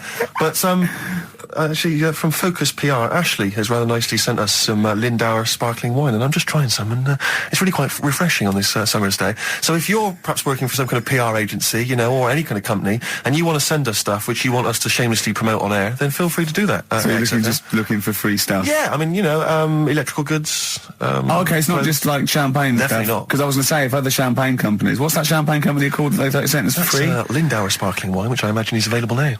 Yeah, so other champagne companies feeling jealous could send you some and you'd mention it. I don't want to exclude anyone from this. You know, anyone is welcome to send anything in. Brilliant. And as I say, I'm particularly interested in sort of designer goods. Okay. You know, the Apple Mac people, they're welcome to send anything in. Now, what's annoying about that champagne opening like that is that, as you know, I've brought my camera in, and I wanted to film you opening that onto Karl's head. Got the cork. Rick, I got another bottle. Have you ever? I don't want you to miss out on an opportunity like that. That's a bit of a waste of champagne opening 2 bottles. But Karl, would you mind? Because that would have made a cracking noise against your head. that cork going off. And because it's such a lovely bald little sort of dome. Yeah. We'll put your head right down, yeah? It'll open it, we'll see what the cork does, and I'll film it for, like a website or something. Maybe we'll make that the finale of today's show. That'd be great. Yeah. Okay. Sponsored Well, by Hanson, Lindauer yeah. Sparkling Water. Oh yeah, the sound of a cracking cork against Carl's skull, sponsored by Lindau. Sponsored by Lindauer. Available now. Great. Right, we're doing Rockbusters then. Oh, okay, now you should explain briefly what the concept is, Carl, because there might be a few new listeners. It's Blockbusters. Right, go on then. Well, it's not Blockbusters. No, because they were real clues, weren't they? Yeah, that was actually... He says they're a cryptic clue. It's not cryptic. Well, It's like, what am I thinking? This competition is like, what number am I thinking of? Rick, just calm down for a second. Let me explain basically what the concept is. You'll remember some of the greats from the past. Yeah. Basically, you give some vague clue. Is that right, Carl? And from that, we're supposed to deduct which band or artist you're thinking of. So, Yeah. for instance, there was a Well, there was classic... one, the West Indian fella spinning a fish round his head, and that was Detroit Spinners. The Trout Spinners. Yeah, Detroit Detroit Spinners, yeah. There's also what happens if you fall over into a puddle in Texas. Wet knee, Houston. Wet knee. That is the level of Carl's That's what you're clues. working with. But can I just say, there's no irony in this. Carl doesn't think this is quirky or kitsch or ironic. He thinks these could go on the Guardian crossword. Yeah. Right. Okay. This is the best stuff you can come up with. Yeah. Right, so there's three of them. Yeah. Right, I'll give you the cryptic clue Yeah, not and to help cryptic. you along. Well, it is. Yeah, not and I'll really. give you some initials of the band or the artist or whatever to help you along as well. Yeah. Three of them. This is on the text only. We don't want emails on this one. Just It's 8. the one that gets the highest or the first one to get 3. The first email with 3 or the first one that is the highest. So if no one gets the third one, which I wouldn't blame you for, so if there's like 30 people that get 2, it's the first email that comes in that we pick, and they win a handful of tat, which would you like to go through? Dusty? I'll search out the tag in a second. I'm not sure what it is, yeah. Good stuff. There's some DVDs and stuff in there. It's not bad, yeah, but it means you go forward to the grand final in 6 weeks' time when you're playing for all that amazing stuff Ricky's got. We've got the signed, genuine, exclusive drawing of Homer Simpson done by Matt Groening, featuring references to Carl. We've got the signed Spinal Tap poster. This is big stuff you can't get anywhere else. No, it's a rare American poster signed by And it's Nigel such a Tufnell. shame that your only chance of winning it is with this inane quiz. Absolutely, it's not down to skill or anything. It's just such a shame that. Let's just do it then. Go on then. Right, the first one. Go on. What you got to remember is it's a band or an artist that XFM play as well, right? Right then, so the first one. Oh yeah, because XFM play the Detroit Spinners and Whitney Houston all the time, don't they? All right, these three. Okay. Give it away, but these are XFM bands. Okay. Yeah. Right. If you got like a bulb. Oh Jesus. I know, you don't think about the cryptic clue is that every syllable counts. He says it different every time he says it. There'll be something different. Look, go on then. Right. So if you get a bulb, right? A bulb what? A bulb. A bulb. What's a bulb? What's a bulb? Like a. A light bulb. I like bulb. Oh, a light bulb. So you get a bulb? You get a bulb. Yeah. Yeah. Go on. He's gone. Right, go on. So you get a bulb. Right. Oh, yeah, a bulb. Yeah. You got something in your throat. What are you doing? You eating a gobstopper? What are you doing? We'll play a song then. No, come on. Get the clue out, for goodness Go on. sake. So the cryptic clue is, so if you get a bulb, right, so... That's the beginning. Okay, great. right, if you get if you get a bulb, like, go on. And you look after it, right? You look after that bulb. And you teach it stuff. And all Jesus that. Christ. What you doing there? Do you know what I mean? This is extraordinary. This is extraordinary. Amazing. Imagine that written down in the He's Telegraph. had 18 months to get this But right. imagine it. That's not a clue. That's an essay. I don't know what it is. It's a I conversation don't know with if he means a yourself. light bulb, a bulb like you plant in the garden. What kind of bulb does he mean? Yeah. It doesn't really matter. Oh, okay. Right, you get a bulb. Well, remember that. It doesn't matter. Okay. Okay. It doesn't matter it what. does, but I can't say too much. Right, so listen, let me just do it again. You get a bulb, right? Yeah. When it's young, you look after that bulb, Yeah. you teach it stuff and what have you. What have you done there? What's gone on? Brilliant. And what So are the initials of the concise. band? R, right? R. R for rabbit, right? So what's the band there? Second one, Jesus. people have a problem doing this when they get home from like a night out drinking. Right? What's the problem they've got? Right? The initial there, K. What's the band? Right? People get in from having a night out, they'll have a problem doing this. What is it? What's the problem? Okay. And clue Right. number 3? I had a vision of that Chinese flu. Right? That's C. I had a vision of that Chinese flu. You had a vision of that Chinese flu. Yeah, and that's the the letter band C. C. Right? So 3 bands there. 3 cryptic clues. Not really.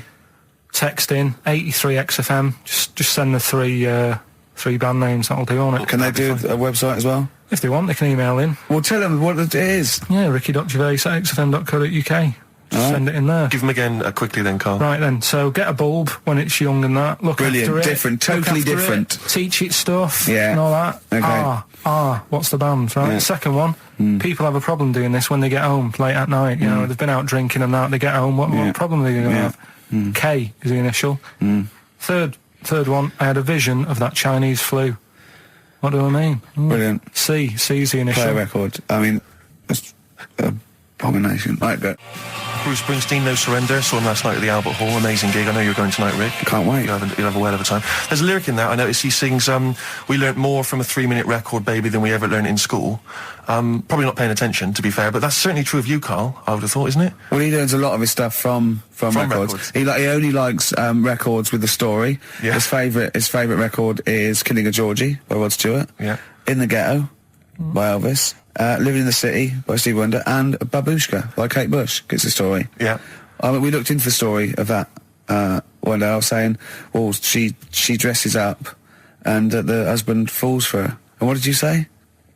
Saying it wouldn't work. I'm just wondering. I mean, we should play it really so people can hear it and sort of. Well, we'll play we- Babushka a bit later on then, and we can analyse those lyrics. Coming up more on carefully. XFM, London's alternative new music station, Babushka by Kate Bush. Brilliant. XFM. Embrace.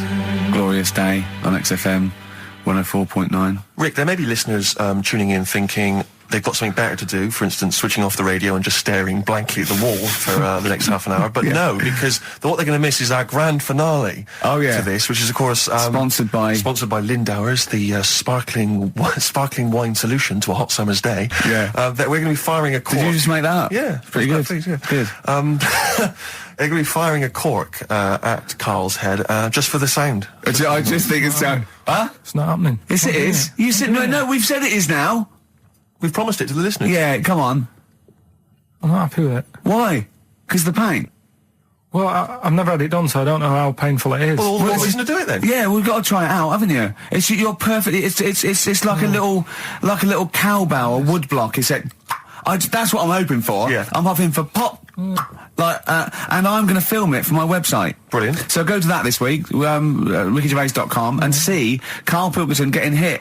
A high-powered cork coming out of Lindauer sparkling wine. Lindauer sparkling wine. And of course, if you want to send us anything in, and perhaps next week that you feel we could actually that'd be great. That's you the sponsor us to do something. This is for like Carl. interactive because a lot of people plan the show. Like Dr. Fox plans his show. We sort of come up, we riff on the.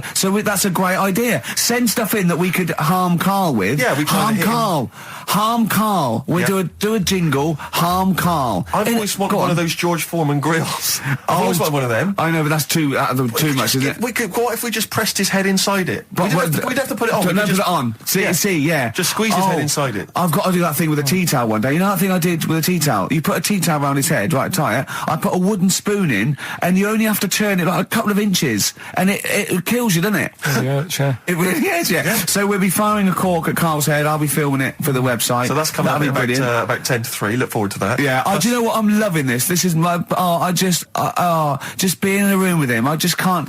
I want to squeeze his head all the I'll tell time. you, if you're a fan of imbeciles and idiots, Yeah. you're missing out if you're not watching Celebrity Love Island. I watched about 30 seconds of it, and I hate them. Just desperate idiots and slappers. I actually angers me. I switched on Celebrity Love Island. The first thing I thought is, where's a tsunami when you need one? but seriously, but there's a guy on there.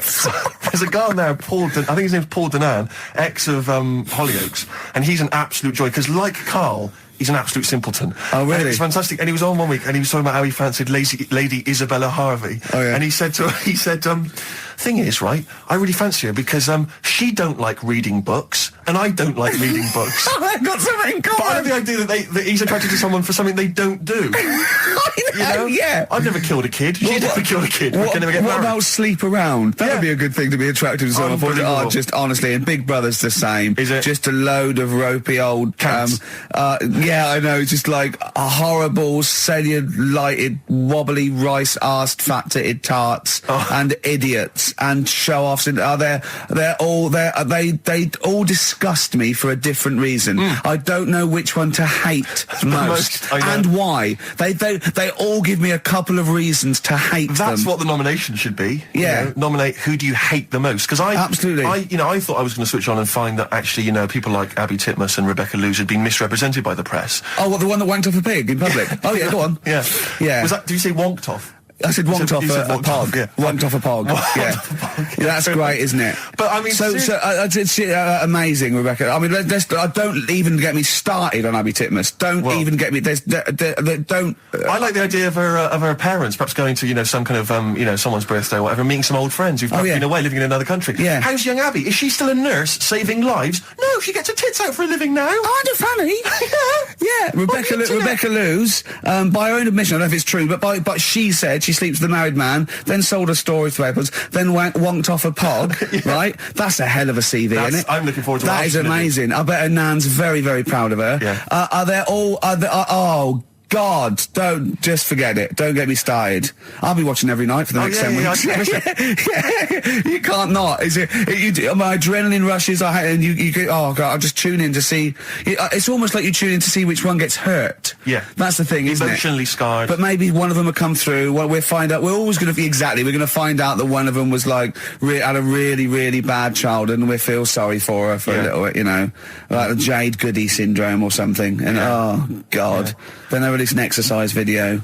Oh, Karl, we got to get you in on this. Oh, imagine Karl in Big Brother. That would be a joy. That would be amazing. But you turned on and you hated it, didn't you? Yeah, I gave it like 3 minutes and it's gone.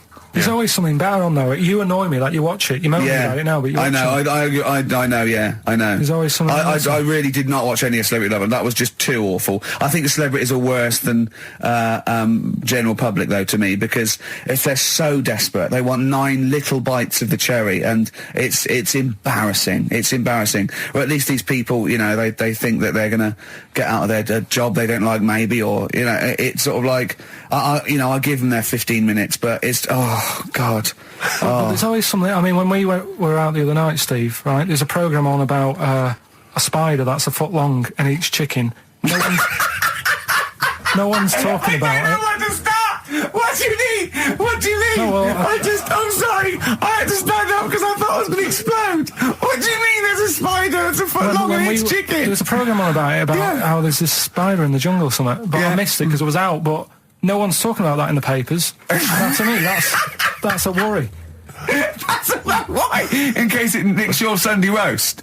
What do you mean? But if it likes chicken now, Rick, you know, in like 2 years' time, who knows what it might I know, it move up the evolutionary ladder, it start liking Karl, then humans. No, I'm not saying about the chicken bit, because I eat chicken, that isn't that shocking, but the fact it's a foot long, and no one's, it's just on a Thursday night, no one's talking about it. What do you expect, though? What do you expect from this? It's got its own PR. What do you want? What do you want this spider to be famous? Where is it? Where is it? It's in the jungle. It's not worrying anyone then, is it? It's not going to move. Well, why? It's not going to. What do you mean? What do you mean it's not going to move? Well, how's it going to get here? Is it going to get on a bus? There's waves and that, they come in bananas and all that. So, don't worry about it. So, I'm not, if you're going to be like that. Anyway, listen, we better line up Babushka, we better play that surely, because I know you need to analyse those lyrics. That's very important to you, I know. We've still got that cork hitting. Cork on their head's going to be great. We're going to put his little head down and really give it a firing. Sponsored by Lindauer Sparkling, really refreshing. Jessie's Girl by Rick Springfield. The reason I played that is twofold. One, it's one of the prizes we're giving away. It's an album called Rock Gods, and that's with a Z, right, and an umlaut over the O. Yeah. And it's got Kiss, Judas Priest, Deep Root, The Darkness. I mean, it really is good. It's all your classic rock tracks. The other reason I want to play it is because I like that song. It's a great little upset bubblegum pop song, rock, you know, great. But it's got one of the worst lyrics in it. He's worried about bringing up the fact that he loves his girlfriend's, his mate's girlfriend, and he goes, "Should I bring it up?" He goes, I tell her that I love her, but the point may be moot." You don't use that in a rock song. The point may be moot. Well, I was listening to Christian O'Connell on the Breakfast Show when he had this bounty hunter thing running a couple of weeks back, and I don't know what happened, but anyway, he ended up with Bryan Adams in the studio doing a live session. Bryan, you know, good natured or whatever, but you can't help but feel with Bryan that he thinks that he's Bruce Springsteen, but there's something wrong. I mean, he's got the voice and the guitar, he can play and everything, but there was a lyric, and he played it completely earnestly, and it was a session, and the lyric was something. It was from his recent album, and the lyric was along the lines of, and I'm paraphrasing, but it was along the lines of, I'm sat in my hotel room, there's a knock at the door and I get kind of nervous. I'm hoping it's you, it's just room service.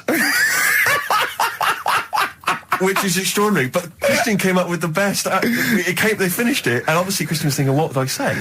And he came up with the best answer if you've had a session that you're not entirely convinced by. He just said quite simply, that sounded great.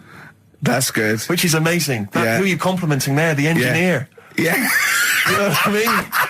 It's like the sound recordist. What does that mean? That's great. That sounded great. Yeah, good. We got some good mics. Yeah. Oh, Bryan Adams. Is it true he bought the pub next door to him and closed it down because they were noisy? I hope so. Yeah, that's what money's for. Oh, that is what money's for, isn't absolutely it? Right. Waking up the neighbours. That was his album, wasn't it?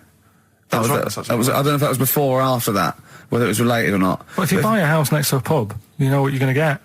Yeah. So move, rather than ruining the fun for everyone. It's more good advice from Karl Pilkington. Karl, while we're talking to you, we should give these answers to Rockbusters. It's the big quiz.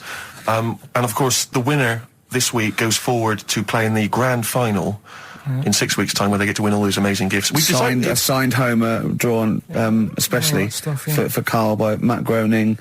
Nigel Tufnell signed rare poster. They're amazing. Should we give away a sort of maybe a original print behind the scenes of extras? We got some amazing pictures filming extras.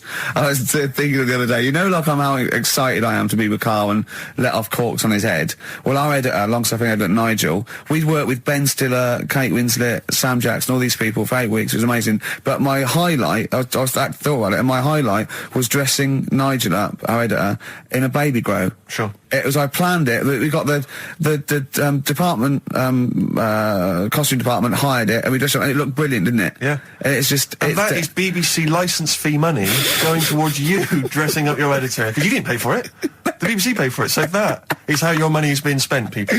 But it's available on the DVD again. Exactly. Nothing's wasted. Which you have to buy for 15 quid. Sure. So, yeah, it's a win-win situation. It's the whole thing is one big reality game show, isn't it? Yeah. Oh. Anyway, so the answers, give us the Go on, give us the clue. I haven't got an idea. Go on, give me the clue then again. Right, well, do you want to say who the winner is, or... No, let's hear the answers first. First clue was, if you get a bulb when it's young, you look after it and that, you teach it stuff. Yeah. What's going on there? Go on. The initial was R. Yeah. Right, that was razor light. All right? Raise a light, you raise a light. Razor light, okay. Kind of works. Yeah, it didn't matter one. what sort of bulb it was then. It was very sure. specific. Thought it might. Go on. People have a problem doing this when they get home from a night out drinking. Yeah. What's the problem they're having? They have a problem getting the key in. Keen. That's awful. Word. That doesn't count. Keen. And they got it right. It's keen. It's keen. It's one's awful. The last one, awful. I had a vision of that Chinese flu. Yeah. The initial I was C. That was Caesars. Caesars. They managed to get that as well. I love the fact that even he knows they managed to get that as well. Did anyone get all three? Yeah, a few people. That's terrible. Okay, who's the first one? I don't know what it says about XFM and its listeners that people are getting these answers right. I know. Go on then. I mean, horrific. But anyway, we're going to give it, and he goes forward, as I say, for the big prizes in 6 weeks' time. It's Paul in Bookham. Well done, Paul. But also he does get the complete series of Alias, League of Gentlemen, that Rock Gods album. So you know, it's pretty good. But Open Water on DVD and a chance to win all those prizes. Brilliant. Coming up next, a cork smacking a bald man on the bonds really hard. XFM.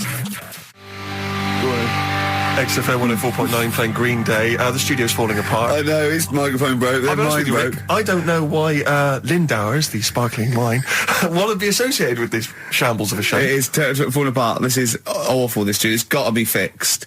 Right now, Karl, come on here. It's the time where I'm going to let a cork off. Do you want to film this, Steve? Yeah, that'll be available on the website next week, rickygervais.com. So see Karl getting hit. One bloke suggested we leave the metal cap on because it's get a better pitch, but we take that. He's straight. It's dead out. Let's get the camera ready. Get the camera ready. Ready? So if you just joined us, we are using some Lindauer's sparkling wine to basically, well, what can I say? Really, fire a cork at Karl's round Right, ready? head. Ready? Hang on a sec. Let me just put the headphones on. All right, film this then. Okay. He's in position, look. Just firing right. up. Okay, Karl, come on there so we can see your head a little bit. We want to get the noise, the microphone there. Right, ready? Hold on. Good. So you're just doing it. Hold on. Now, it's in position. What have you... Oh. Ready? Yeah. Oh, got it. Oh, no! Oh, it's like Jackass. Did it hurt? Behind me. What do you mean, did it hit you? I sort of just... It went off course, did it? Just glanced, did it? Right, Lindauer, is you going to send us 8 more bottles, please? Yeah, Because we're going to get this right. Homesick. Kings of Convenience. Beautiful. Yeah. On XFM 104.9. Well, that's nearly the end of our first of 6 shows, I'm our just thinking summertime back to special. some of the highlights, Rick, so far today. I don't know what you've made of it. We Finger at started- the arse. Finger at the arse, testicles early on. Orientals don't age very well. Bit of Kent, racism. Bit of racism with the Germany's full of cants. Yeah, that was That isn't swearing. Cork on the head, got champagne down the electrical works. So good. Just the finale is monkey news, obviously. Well, I'm looking forward to it.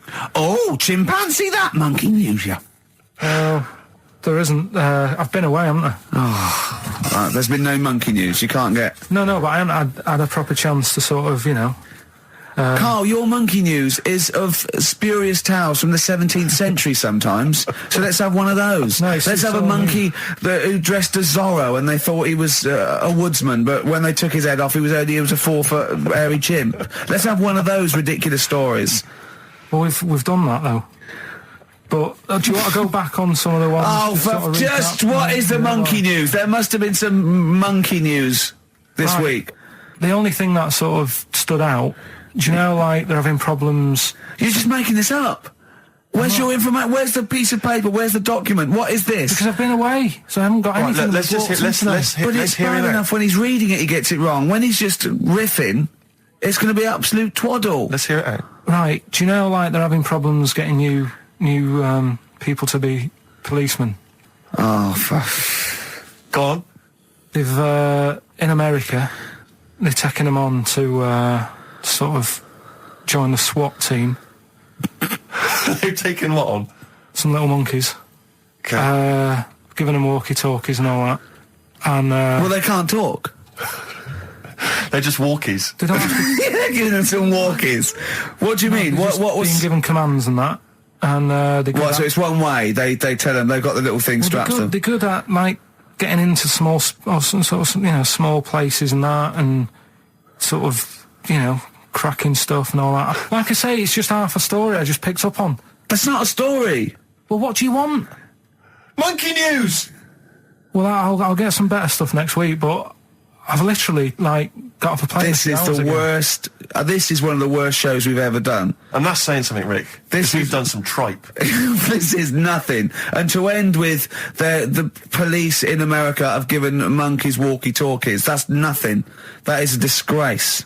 And what do you mean that you've not had enough time to prepare? We've been off air for 18 months. Yeah. What, there's been no accumulated monkey news in that time? Just got to keep it fresh, though, haven't it? Great, well, more time.